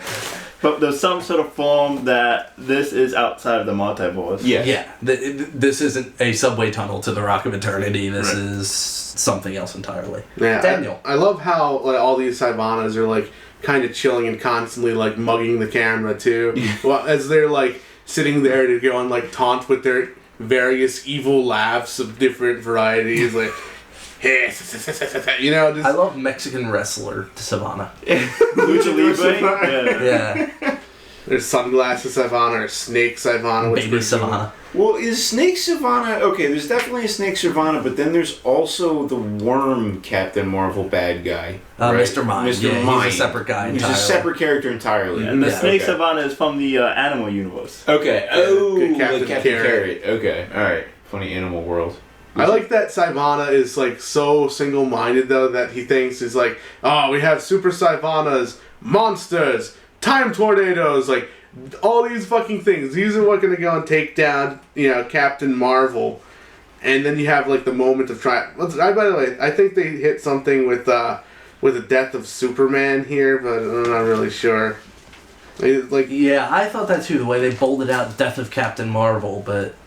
Yeah, there's something that I'm not quite getting. Earlier, he actually goes to the wizard and goes and steals the fucking staff. Or he says, gimme to the wizard, and the wizard's like, and he gets the fucking staff somehow, which is the fuel rod of the universe, where all the coalesced lightning is supposed to come from in the first place, so that he's able to go and perfect his formula to become Black Sivana, which is... Obviously, he's kind of like Black Adam, his ultimate enemy, or his other ultimate enemy, really. So they go duke it out, where Billy goes and finds out the way to go. Well, not really so much to beat Sivana, but to send a message to himself in the past, so he can make the realization that all the other Sivanas go and dick each other over, which is very classic villain thing to go and do. Whenever villains get together, they always find a way to fuck up their perfect team formation and destroy everything in the process, and then the superhero can go and win. Yeah. So, Sivana Day only lasts 8 hours, and all these truths that have been told, and all the manipulation of science and magic that happens completely go and disappear, because he fucked himself over, which is even better, because it's all Sivanas. It's not like different villains with different egos or anything like that. It's all kind of similar guys saying, hey, let's go and work together, and they still don't trust each other. Because they all have the same personality flaw. Yeah. It's like when all the Supermans from all the parallel universes converge, it's great. It's like, oh, look at all this perfection. All the Sivana people, it's like a fucking massive codependent relationship. Just all and actually, that gets touched on in Masterman, too. There you go. Yeah. It's funny, because, like, in the end, he's like, curse you, Sivana! Like, which Sivana is he talking to? That changes him back. Yes, indeed, it does change him back. Because he said his name. He did. They also trick, I forget, what's the girl Sivana's name? It doesn't matter, but they trick her into saying Sivana also. They really spend a lot of time with this fucking Hannibal Lecter Sivana, though. He's like, this isn't over, now I've seen her, I want that girl. And then they turn off the TV for that particular one. I don't know if that's, like, something we'll play with eventually, but it's just strange that they, like, have him on two separate occasions, like... they have more than just... Well, yeah, he's in Guidebook. The Savannahs play a pretty big role from Thunderworld on out. That's why I said this is the most... You know what? I didn't actually check out the Guidebook. I did everything except for Guidebook. Okay. Because I just assumed it was just a guy. Oh, no, that was... They were kind of two plot lines, but... Continue. No shit. Yeah. Well, one plot line, but then it has a nice little overlook of the universe. We'll talk about that in a second. Okay. I like how, Mary Marvel actually goes and references herself. Like, she figures out, like, oh, there's multiple universes, there's a multiverse out there. That's kind of cool. I wonder if I'd be very different at all. And she says that, and in many other different versions of it, they kind of deem, like, the Marvel family is kind of cheesy, or they never get Marvel powers in the first place. So she, like, flat out doesn't exist in other versions, or she turns evil in other versions that, like, fucked up versions. Remember when Desad possessed her? Yeah, that was mad. Bloody Mary Marvel possessed by weird BDSM god. Black Alice? Was that who it was? No, I think that's a different character. Alright. Yeah. So, in any case, Captain Marvel goes and picks up the Society of Superheroes, and is like, oh, SOS. They canceled that book, obviously, since he's the kid Billy Bats and he knows about comics pretty well. So he's looking at it, and they go and they zoom in on that final scene in SOS with Parallax on it, where he goes and he says, I'll get out and destroy everything. And his response to that, I love it. He's like, oh, fuck that. He goes and he crushes the papers. He like, sounds like tomorrow's adventure. It doesn't even matter to him in the end. Wherever he throws evil... it in the trash. He just crumbles it up and throws it in the trash. Wherever evil rears its head, Captain Marvel and the Marvel family, Junior and Mary and Mr. Takitani. Yeah. Mr. Takitani. They will all be there. They go and defeat evil no matter what, wherever it rears its fucking ugly head. And Thunderworld Adventures is a beautiful, beautiful book and my favorite of the bunch. It's a standout. It's the first one that doesn't end in peril. I mean, Society of Superheroes ends with Aztec War God coming to kill them all. Earth Me ends with Robot Superman on the loose. Pax Americana ends in uncertainty with whether or not everyone's dead or not. Yeah. And this is the first one where it's literally just the heroes flying off. Like, tune in next week for another exciting adventure. Yeah, that's also very much true to its timeline where it's like at the end of the comic book, everything's well. Yeah. No matter what happens in between. Yeah. There is just one thing I want to add with the League of Savannahs and taking over the Rock of Eternity. It's very similar to a Tom Strong comic from the 90s by Alan Moore, in which Paul Savine, who practically has the same name as Savannah, takes over the Rock of Eternity, but it's not the Rock. It's basically future Tom Strong, who's like a wizened old man, guards over what's pretty much like a pyramid of eternity, or I don't know, not the Rock of Eternity, but it's the Rock of Eternity. And Savine grabs himself from multiple times in the past, and then from different universes, even a funny animal universe, and then takes control of the Rock of Eternity and imprisons the old wizard Tom Strong, and then the Tom Strongs of two different eras in a different universe have to get together to fight him. And so I think, in a certain way, this is almost Grant's little apology to Alan, again with the Supreme reference. This is him kind of just recognizing, I think, that since the 80s, Alan's superhero work has been to try and kind of reverse the direction of his own stuff. Alan Moore has said deconstruction needs to be followed with a period of reconstruction. Yeah. Of course, he uses alchemy as a metaphor, but he talks about coagulate and solve. Yeah, which is just like, take it apart, dissolve it, and then put it back together, cook it like a sauce, And people just didn't pay attention to that quite as much, Right. And so I think this was Morrison at least kind of name-checking that, at least saying, okay, so I've just spent an entire comic book doing a takedown of you. Here's one that says, not everything you did was awful. And also just that without a doubt, and just tongue-bathing how glorious Shazam can be. Yeah. How much would you love for this to be the one comic where it's Alan, Grant Morrison just writes a relatively straightforward Captain Marvel story. An ongoing, that would be beautiful. Swear to God, I would shit myself silly if Thunderworld Adventures was an ongoing. Yeah. It is most deserving. Well, not of all comics, that's just a weird way I speak, so. I think that stands the best chance of coming true. Cool. Just because it's so similar in tone to Convergence Shazam that you get the feeling they're almost trying to float a trial balloon. That would be great. Hey, if anybody out there is listening, you have consumers. Yeah. Yeah, also, make that Takitani happen. For real. Yeah, let's do it. Takitani spinoff. Don't let this die like Constantine. Fucking kill you. Yeah, I love it too, because all the ads in this fucking book are of Constantine. It must be so bittersweet an experience for you. So, in between this Thunderworld and the next in-world issue, we have the guidebook, which is basically just breaking down the multiverse, literally Earth by Earth, showing you what each world is like, and at the same time giving you a brief history of the multiverse. The first task is done by basically showing the chibi heroes of Earth 42. I don't know if I said that right. I love that. You said it right. More or less. Getting slaughtered by the Savannahs.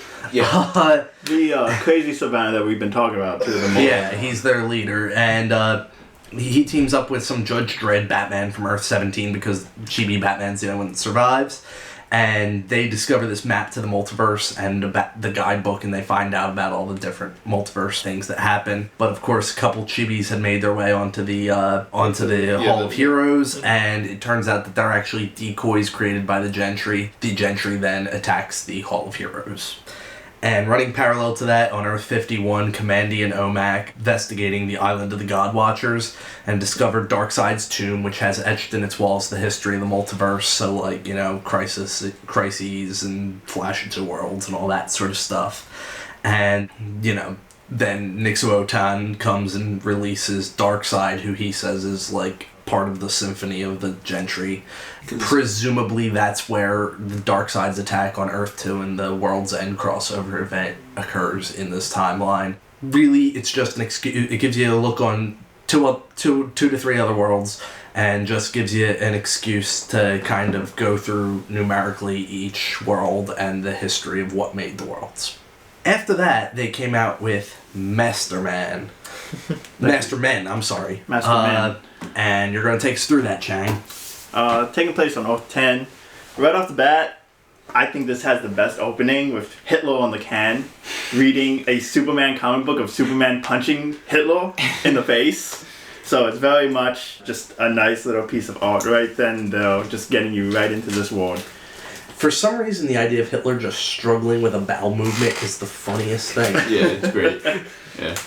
In this particular world, Overman, who is this world's Superman, is actually found by Nazi Germany, and that is the leading up to this where eventually he goes, and 17 later, there's a great picture art, 2-page by Jim Lee, and it just has him hovering, kind of like Darkseid, with just the Nazi army flying behind him, and American monuments just being bombed and destroyed. It's very much like, I get a dark side feeling to it, like a Darth Vader kind of feeling as like stormtroopers. I see what I did there. Sorry. This piece is very much straightforward. It's very concerned about timelines to the point where they even say straight up that this is taking place on the 20th of April 1956.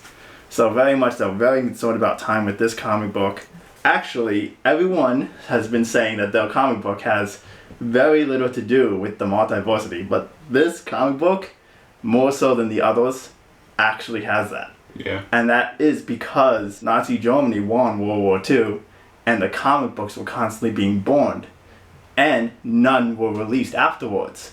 So there is absolutely no multiversity comics seen in this particular comic. Righteous. Right. I mean, that's where a lot of the Golden Age comic books went. They burned them and turned them into pulp for the war effort, you know. Right. In the real world, 33, I guess, if you want to call it. But with Nazi Germany winning, no new comic books published, Yeah. no multiversity. Now, jumping forward, 60 years later, we go and we learn that after Overman has helped Nazi Germany to Conquer the world.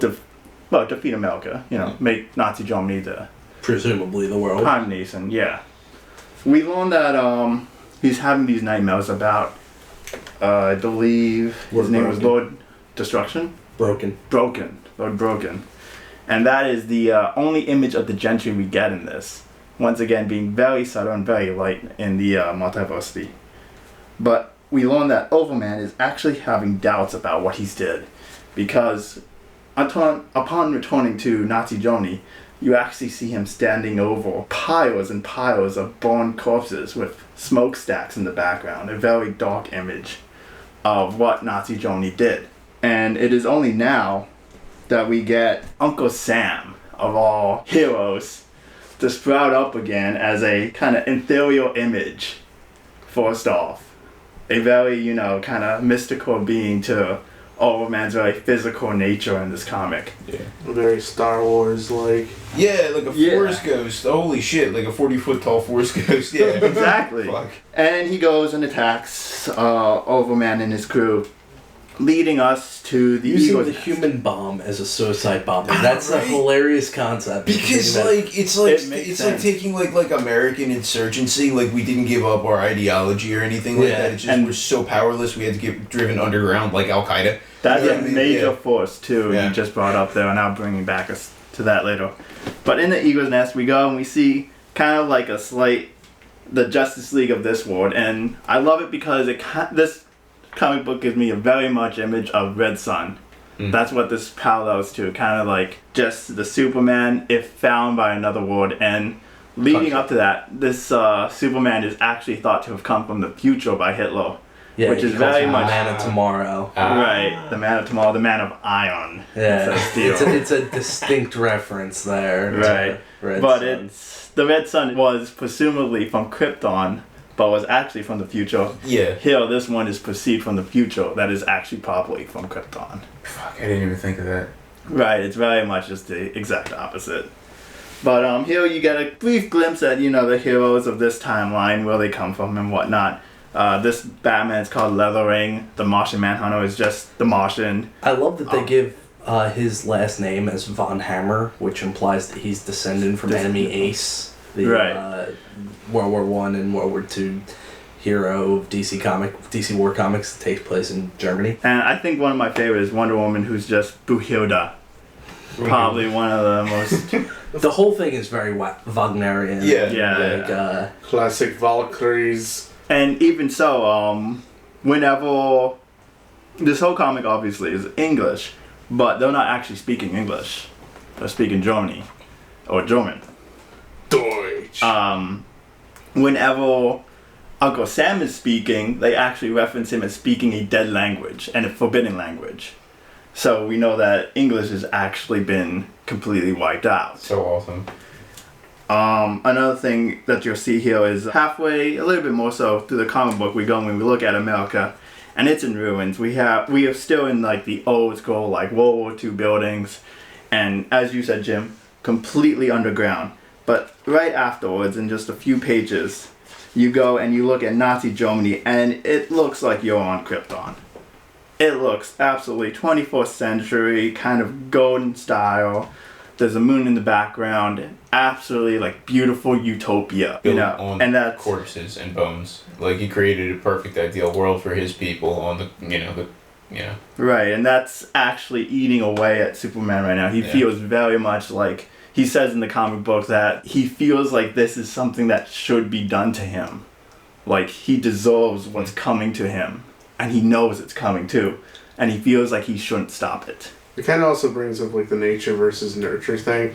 He lands in Nazi Germany, and he's raised as a Nazi himself, as an Aryan person. Really what it comes down to is Superman's going to go and always have the nature of him come out in the end. So Superman by nature is just perfect and moral and good. It's not just because he was raised with Midwestern values, the good old American thing. Like inside he's still Clark, even though he was raised to be a National Socialist, Exactly, like you said previously, how Superman will always be like this perfect being, and how we brought up a couple times where like Superman sees the world and the obvious answer is being good. Right. So like him being over a pile of corpses is constantly eating away at him because he knows it's wrong. And it goes to a headway when Uncle Sam actually makes one final attack against Overman.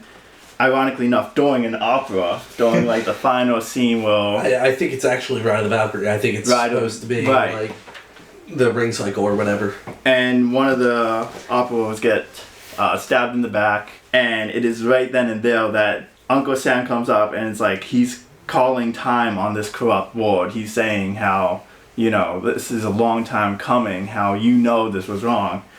And he does this by the human bomb exploding in the eagle's nest, and just having it crash down right on top of, Metropolis. I believe they call it New Metropolis, or just Metropolis.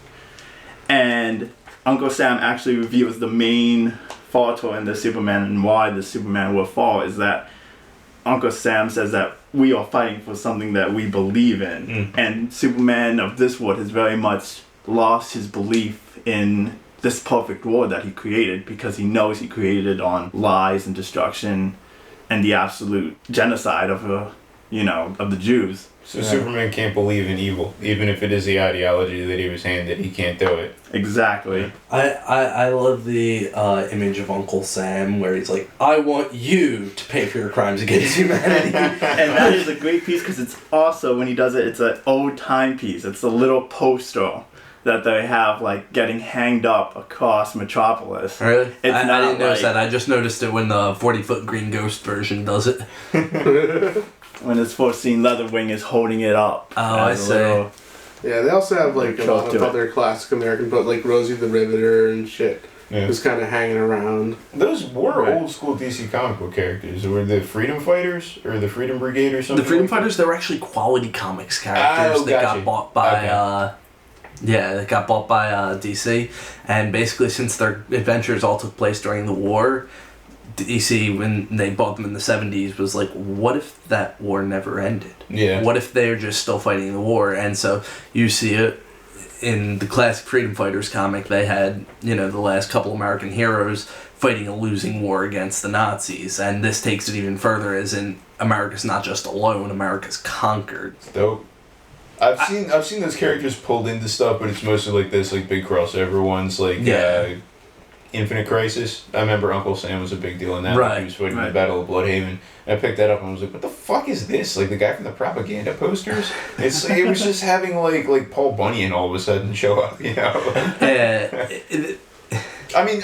character's got a really long and weird history, and I'm not familiar with all of it, but I know during the Civil War he split into two people. He's literally supposed to be the embodiment of America. Yeah, he's a spiritual being almost. Yeah.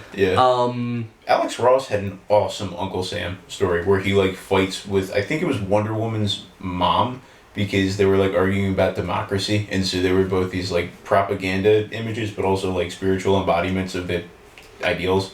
I don't know. We're not talking about Multiversity anymore, but I like Overman. He's one of those characters that was introduced in Final Crisis, Superman Beyond, and it very much is it very much is a Red Sun kind of counterpoint, and once again probably taking some shots at Mark Millar, because like I said, at the very least, Morrison believes he wasn't properly credited for whatever role he played in the creation of that comic, and so he's putting a very similar headspace on this comic. Is that all we have to say about Masterman? That's about it. and you're good.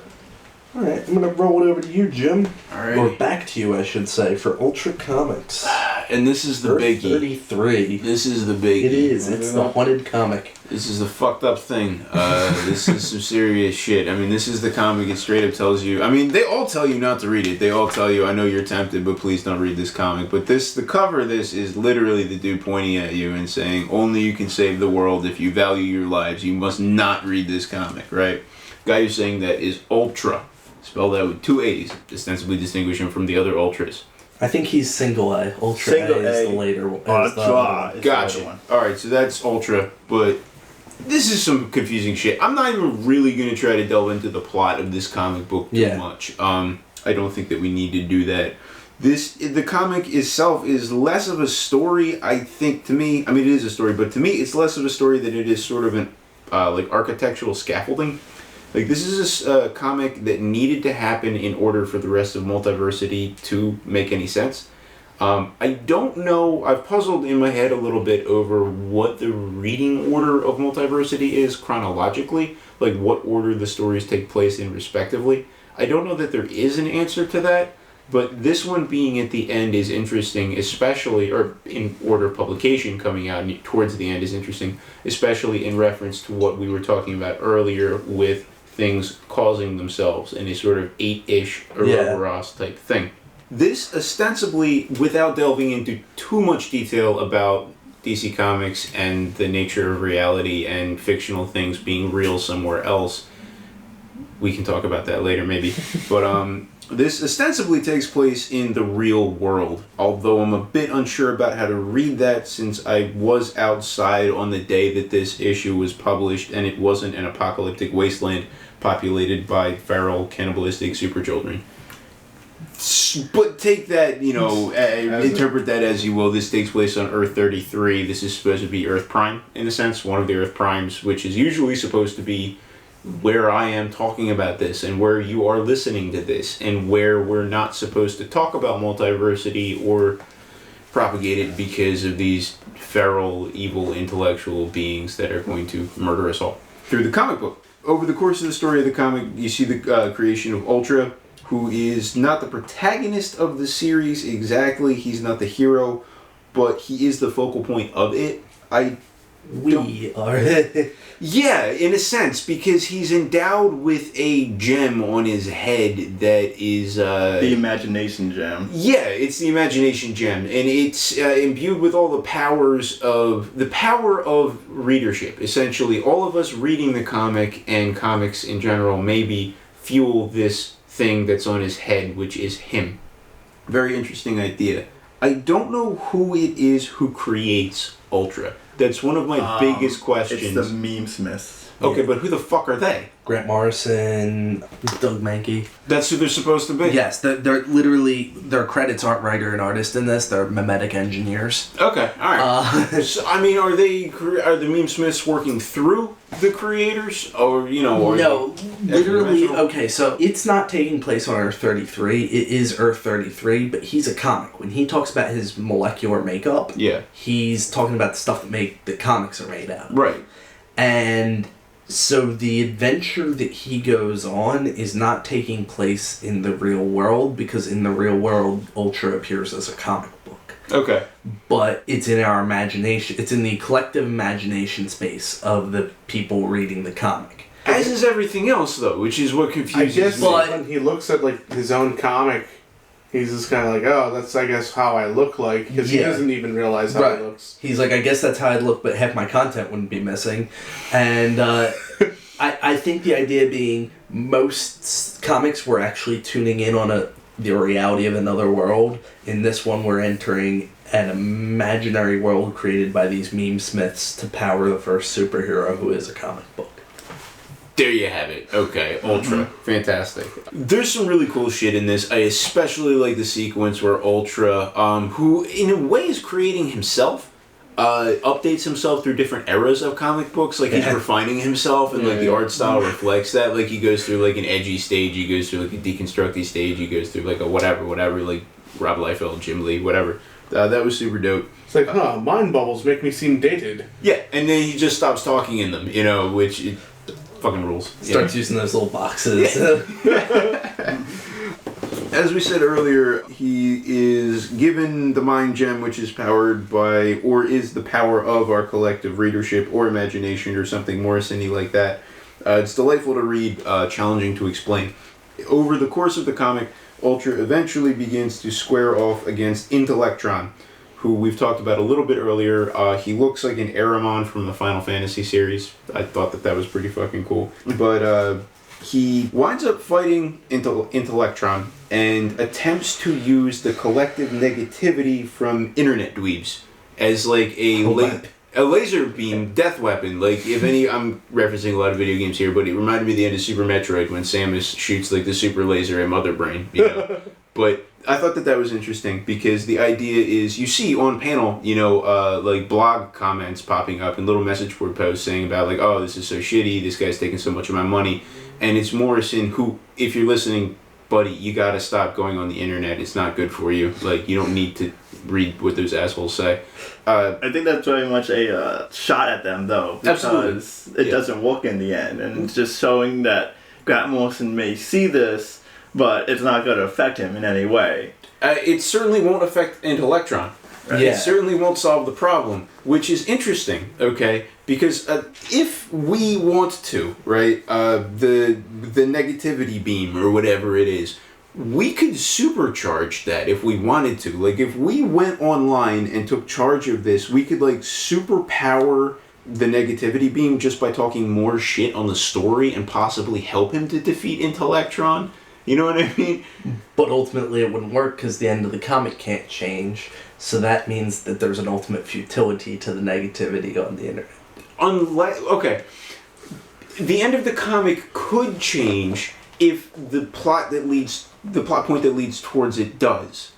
Couldn't it? If you change part of the story, which is dependent on you, right? If this works, right? You see what I'm saying? Like if there's this is an equation, right? And what is on the other side of the equal sign is dependent on what's at, you know, the first side of it, right? And one of those things is y, and y is how we feel.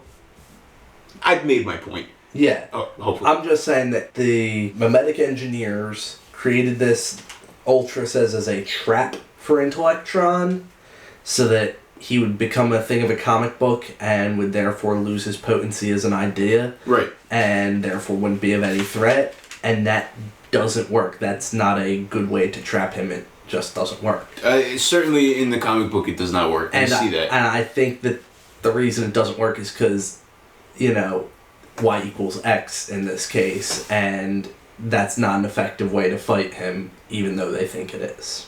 I could be wrong. This is pretty mind-bending. Apparently you're not. I don't think that the content... I don't think there could be necessarily a wrong answer here. How funny would it be if the collected edition has a different ending? That would be amazing. And it's just like sourced from, like, I don't know, Gawker comic posts or whatever. Fucking God forbid. So unfortunately it doesn't work out, and Ultra, I think, is turned into a comic book and sent out to infect all the parallel worlds which we have already seen being infected, which makes this a prequel of sorts to all the other stories. So this takes place, I think, at the end, but in the end goes back to the beginning. I always thought it was the first story. I could be wrong. Okay. That's fucking cool shit, though. That's really cool shit. Another major part of this comic book is actually not within this comic book, but Ultra is one of the most seen comic books being read by other universes that we have visited. Yes. And so it's not just all collective minds of the real world, but it is also all minds being connected to the collective minds of the comic book universes. Yes. I think there are a lot of little cool things that he throws in here. One in which the Intellectron launches some sort of attack on him, and he briefly imagines he's being in a courtroom in hell where Satan is the judge, and among the jury are Darkseid and Hitler. And someone who's probably Caligula. It's just kind of cool because it makes you think. In the guidebook they said Darkseid's a facet of the gentry, and going by that assumption, we can also say that Hitler was, and if Hitler was, then that brings another tie from Mastermen closer to Ultra here. I also like the League of Ultras. They have kind of gathered up there. They have Ultra, who was the pre-crisis Ultra. They have Captain Ultra, who was a Golden Age superhero, and they've got Ultra the Multi-Alien, who was the Silver Age sci-fi hero. Completely oddball stuff, but I love that they have all of the Ultras in Ultra's Little Dream here. Yeah. Also, they recognize, the League of Ultras recognize Ultra from his comic, from Ultra Comics, and they have a bunch of comics sitting on a pile of skulls. And what I think is cool is they have all the issues of Multiversity, but then some we didn't get to read. Right. Like there's a Superman issue of Multiversity that we never saw, and there's a Captain Carrot one, and it makes you think, like, did Morrison have vague conceptions and was limited by the publication schedule, or did he just decide, wait, I want to stop with 8 issues in a guidebook, or did... what happened there? I think that there are issues which simply weren't published on our world. But were published on the other ones. Yeah, that was my interpretation of it. I mean, like, who the fuck? Why would DC publish a Captain Carrot? Why not? Multiversity? Because it's not the I right would world. love a Captain Carrot Multiversity. I'm saying somewhere else there was a bigger market for it, and that they got attacked by a different form of the Gentry. That was my take. Here they call the Transmatter Cube the Ultra Box. I love all the different names for but my favorite thing about this is the Intellectron quote, which is basically just telling people stop being so negative all the time. Because if you think about it, comics and superheroes used to be our happy place. Like, they were mine. They were a lot of people's. And they've kind of became awful. So he says that Earth 33 drew them, and I think he implies drew them first, although maybe the Ultimate Universe Earth 7 came first, depending on if you want to read it chronologically or not. So either way, both of them are pretty negative places, the Ultimate Universe and our universe. And he says, we gentry were drawn to the carrion reek of your dreams, where once were palaces and spaceships, only charnel houses and brothels remained. Right. And I think that is one of the most skewering comments about modern comics that I have ever read. So you thought that was specifically about comics? Yes. Okay. Well, not specifically. I mean, in general, like, our collective imaginings. Yeah. I was reminded a lot, and this is something I can only really talk about here, but I kept thinking about the never-ending story. You know what I mean? Yeah. Like, the wolf in the whole concept of the never-ending story is like all our collective imaginings and stuff like that vanishing for some reason, and how important it is to preserve all that and make sure that they don't get toxic. You know what I mean? Yeah. Like, Artax, don't blah, blah, blah, blah, blah, blah, blah, Yeah, go more Kufits than nothing. It's actually very similar to the film that just came out, Tomorrowland, too. Okay. Basically, they start broadcasting from this other dimension where all the smart people went about the oncoming apocalypse and like how to stop it, and rather than doing that, we just take all these negative images in our collective unconscious and just dwell on them and start making zombie apocalypse games and shit. There you go. Because we're just so caught up in the end, like, and the people in Tomorrowland can't understand why we're just like, we're so willing to accept our own doom. Certainly. Even after they've broadcast it to our collective unconscious. Yes. Either way, regardless of what dreams he is talking about, it's definitely Morrison, as he happily always does, pointing his finger at us and saying, stop being such downers. You know what I mean? Like, let's take all this goofy superhero shit and let it be goofy superhero shit and have some fucking fun with it. I think that's why Thunderworld Adventures is the only place where the superheroes won. It is the only one where the superheroes won, and that's because it's the only one that was a goofy superhero comic. Right. Yeah, society, they kind of win, but they also kind of unleash an Aztec war god. That's not winning. That's it could be. You didn't watch them get defeated. They totally won. Well, maybe if Falcor the Luck Dragon showed up. But, oh well.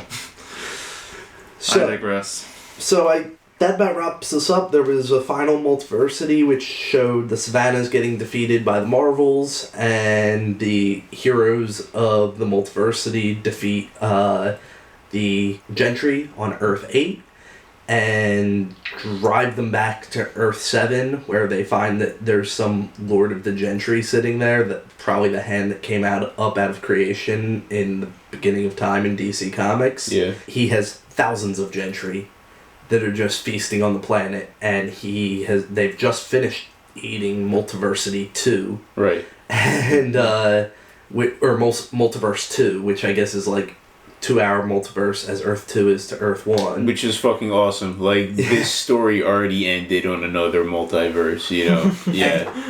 And basically he's deemed the superheroes of this multiverse not to be a threat, and that when he decides, he'll come for them. So, setting it up for a sequel, and also maybe letting us here on Earth 33, whatever it's on Earth Prime, off the hook for now.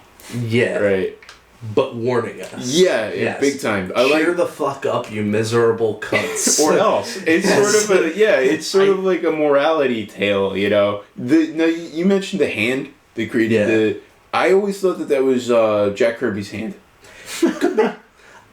In Crisis, I think they say that that's the Anti-Monitor. Okay. But in this, they pretty definitively say that it's this guy. Okay. I don't think he's given a name. He's just weird, shadowy antler dude. Marv Wolfman. Why is it Marv Wolfman? He hates Marv Wolfman, apparently. What? We're going to talk about We'll get to this later. Okay, alright. After the weird cast. This is another podcast. I would have said Frank Miller or something. So, alright.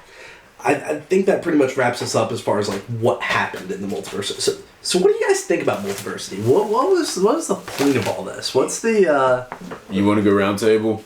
Sure, yeah. Anybody want to start? I'll go. Okay. Oh damn! I'm so sorry. I cut you off. I'm cutting in line. I don't care. I'm still gonna do it. No regrets. Rash. But the overall, I don't know. Your question was what was the entire point of it? Because God knows Morrison's overly contrivedisms is not really. I'm not good at directing it.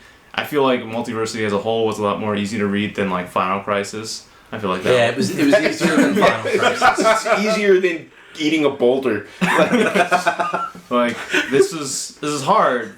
Not that hard. Like as overly complex and big that the ideas that Morrison likes to play with, these comics are some of the most easy to read, digestible, fun comics that I've ever read, especially in like the last 10 years, which I'm so glad I did. And this whole miniseries is, I guess, what you guys have been saying. I'm riding that wave, that it is a morality tale, and that's kind of Morrison's philosophy towards comics and life, it seems, for the last forever, ever since he wrote and I read All-Star Superman. I really just felt like, okay, that's all he wants. He wants people to just believe that comic books can just remain as simple and effective as just what they are, Except for the filth. except for the film. Yeah, right. I mean, there is Good filth in goddamn. there, but you know. His non-superhero work isn't always Optimistic, in yeah. that way, but a lot of it, like we three and Joe the Barbarian and the Invisibles are. Yeah, Chip. That's just what I take away from it. I'm with you. Yeah. I gotta say, I'm still making up my mind about what all this means to me. I've spent so long reading it and so long trying to evaluate it that I'm not entirely sure what it all means, and I'll be the first to admit that. But I think there's something deeply personal about focusing in on worlds and characters from those worlds that manages to connect a bit more. I think this was, I mean, he's been working on this since he finished 52 in 2007? Yeah. So he's been working on this for 8 years. And I think that it gave him a chance to, throw some serious shade at other creators. I think he's definitely looking down on Alan Moore and Mark Miller especially. But I think also to a certain extent the New 52 guys, by specifically referencing Final Crisis and Infinity Crisis and stuff, he's specifically saying, look, Flashpoint happened. It happened on your Earth Zero. It did not happen in my multiverse. Yeah. The rest of this belongs Yeah. to me. I think Earth 16 is kind of his way of saying no, this is how the heroes should have progressed, at least in terms of who's who. There are some really fantastic parts to Multiversity and there are some really weak parts, but overall it's one of the best things he's done. I don't think DC's going to pay much attention to it. I think he just gave them a boon of all these things that they could spin off, but no, they're going to make a Black Canary punk rock comic book. It might be good. I'm not hating. That sounds awesome. I haven't read it yet. But I'm just saying, I don't think at this time they're into doing a multiverse of different types of stories on different worlds. He originally pitched it as having the ability, if somebody wants to read about Renee Montoya Question, they read the mainstream continuity. If they want to read Vic Sage, they'll read the Earth 4 comics. There you go. And I personally would love that. I don't think that'll ever catch on with the mainstream readership. I checked this out. It always did well in sales, at least according to Diamond, but it was never top 10. It was never going to beat out the big crossover events or X-Men or Batman. It could go either way. If they ever did open up a line based on any of these, it would get my money, but I don't think DC's cared where my money has gone for the past 4 years. Well, So to go and pick up a comic called Multiversity by DC in the first place, you have to kind of know in the first place, either be into the multiverse or understand Grant Morrison, and then that will go and bring you in. Other than that, other people who don't give a fuck about the multiverse or don't care about Grant Morrison, they're not going to go and just randomly pick up something called Multiversity. And it I really almost think hides. that's why he gave them different titles. Yeah. You might not pick up Multiversity, but you can pick up Pax Americana, and it can stand on its own, or Ultra Comics, To your point, though, even if somebody did do that, even if it was almost by accident, they're not going to fucking understand it. It's definitely you need knowledge of everything else. That is definitely my main criticism of Morrison, and I love the man, that. I can't get through an episode without talking about him. He is too studious of his DC history, if you've never heard of the Super Sons, then you're missing out on a key aspect of the whole Earth Me issue. But, how does he really expect you to be intimately familiar with one of the worst comics from 40 years ago? Or Prez. I didn't even get that till I saw his freaking dialogue notices. If I'm not getting that, I've wasted more time and money on this garbage than anybody in the world. And if I'm not getting it, there's a problem. And I love Grant Morrison. I think this was a really great story. I think we here are part of the very, very esoteric clique that stand any chance of appreciating it. Yeah, and we are having a difficult time parsing through it, And I think Final Crisis is a similar type of beast. Mm-hmm. It's something where if you've spent a large amount of your life devoting these factoids of fictional universes to your brains, but possibly fictional, I'm sorry, universes to your brain space, then you'll get lots of neato things out of it, but if you haven't, you might not. Overall, I think Multiversity was definitely my favorite comic the past year, but I'm a sucker. I don't know. I've bought 3 copies of Pax Americana. Sucker. Dan? Anything else? I personally really enjoyed Multiversity. The overall theme, I think, was pretty cut and dry for me. The main villain of Multiversity was called the Gentry, okay? Gentrification is the idea that you want to go and take something that is old and ruinous and go and bring it up to middle class standards of what they think, middle class tastes, alright? And what it actively is a criticism of the new 52. And actually, they already paid attention to Morrison, in my opinion. The whole idea with convergence, and this really bleeds into convergence, this is the precursor to convergence. Actually, I'd almost say the opposite. Convergence almost leads into this. It's really odd. It works both ways. I don't know. Infinity symbol, yeah. I think this leads into convergence because it goes and it wags the finger at the new 52 for gentrifying all of the comic books by taking away the legacy and everything that DC Comics has been about and condensing it and homogenizing it into such a way to where you lose everything from the past except for exactly what everybody thinks is the most popular. So they keep the most popular Batman stories, they keep the most popular Green Lantern stories, and they try to reinvent everything else from the ground up, just taking what's popular and what they think will work in our modern day society, what they think the best comics are. And convergence pretty much is like, honestly, this is talking about both now, because the ultimate takeaway from convergence is everything exists. Yeah. All right. That's what issue 8 is pretty much like. You know, you can go and take from any universe. You know, we reinstated the multiverse. The multiverse is here for everybody. Stories from any Earth that you want to fucking use, period, from now on. It's a reversal of what the new 52 is about, and that's them, in my opinion, paying attention to Grant Morrison. This is not an accident. You've definitely got a point about the whole them being called the Gentry. That's a really great point, because he is talking about the people that tried to bring it up to the level, comics to the level of high art, and saying none of that, it was better off when it was... It literally is the same word as gentlemen. Yeah. It's the idea of, you know, them high class. On the cover of the first issue, it has the Multiversity team, and it says Cosmic Neighborhood Watch. Oh, shit. It's literally talking about people that are keeping their neighborhood, their multiversal neighborhood, from changing. I think that is really good. I didn't even think of that until you started talking about like actual gentrification. I didn't really think about the name Gentry, and then I thought Cosmic Neighborhood Watch. That's very interesting. Each one of these, if you think about it, kind of points to a different aspect of DC history that's been ignored by the New 52. Earth Me is the legacy stuff. Yeah. Society of Superheroes is the history.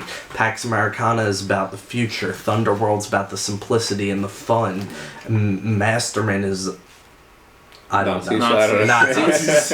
Not enough Nazis. Right. But... You know, and Ultra Comics is the very personal touch that DC Comics used to have of reaching into our world, obviously. So I think there's something to be said that this is kind of, like Dan was saying, a criticism of the New 52. Yeah. No doubt. Ultimately, I love the artwork of this whole thing, and my favorite part of it, besides Thunderworld, was definitely the layouts on each page, especially when you get to, like, Ultra Comics, the way that they managed to go and like change it, like when you're talking earlier, Jim, about, you know, how he goes and he monologues to himself how he needs to go and change, and then the panels go and change even more, and the lettering and the boxes and everything, and the entire thing was very, very clever. And he's really developed a stable of artists that work very well with him. It's really Cameron Stewart and Frank Whiteley and Doug Mahnke. They're great. Jim, any final thoughts? Sure. I mean, you guys pretty much said most of... You took most of my points. I liked it a lot. I think it was very good. Like you said, Mark, I'm a little bit ambivalent. You know, I enjoyed it a lot, and at the same time, I have that feeling that you get with a lot of things when you're really looking forward to devouring something, even waiting for it for a long time, then you finally get it.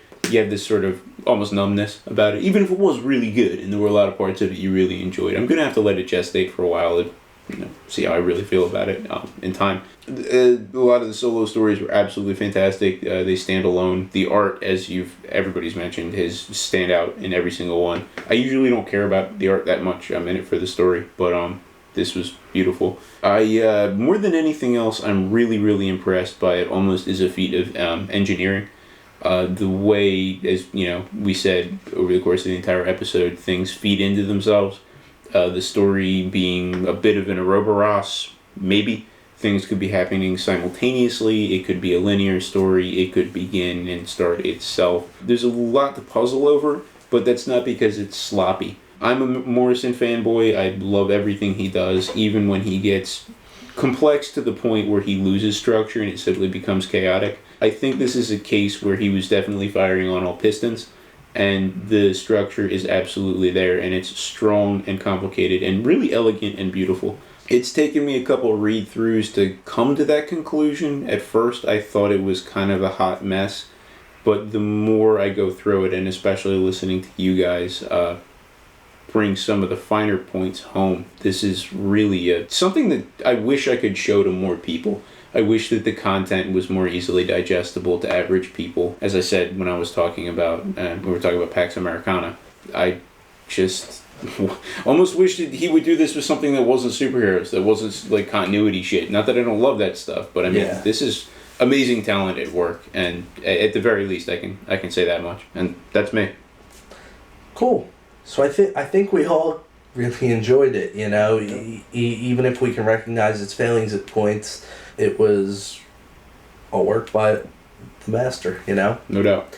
So he did his thing. So, any recommendations to close us out? Anybody have anything off the top of their head? Yes, indeed. Convergence. It just ended. This was the last week, and I spoiled it for you. I am so fucking sorry. I'm so sorry.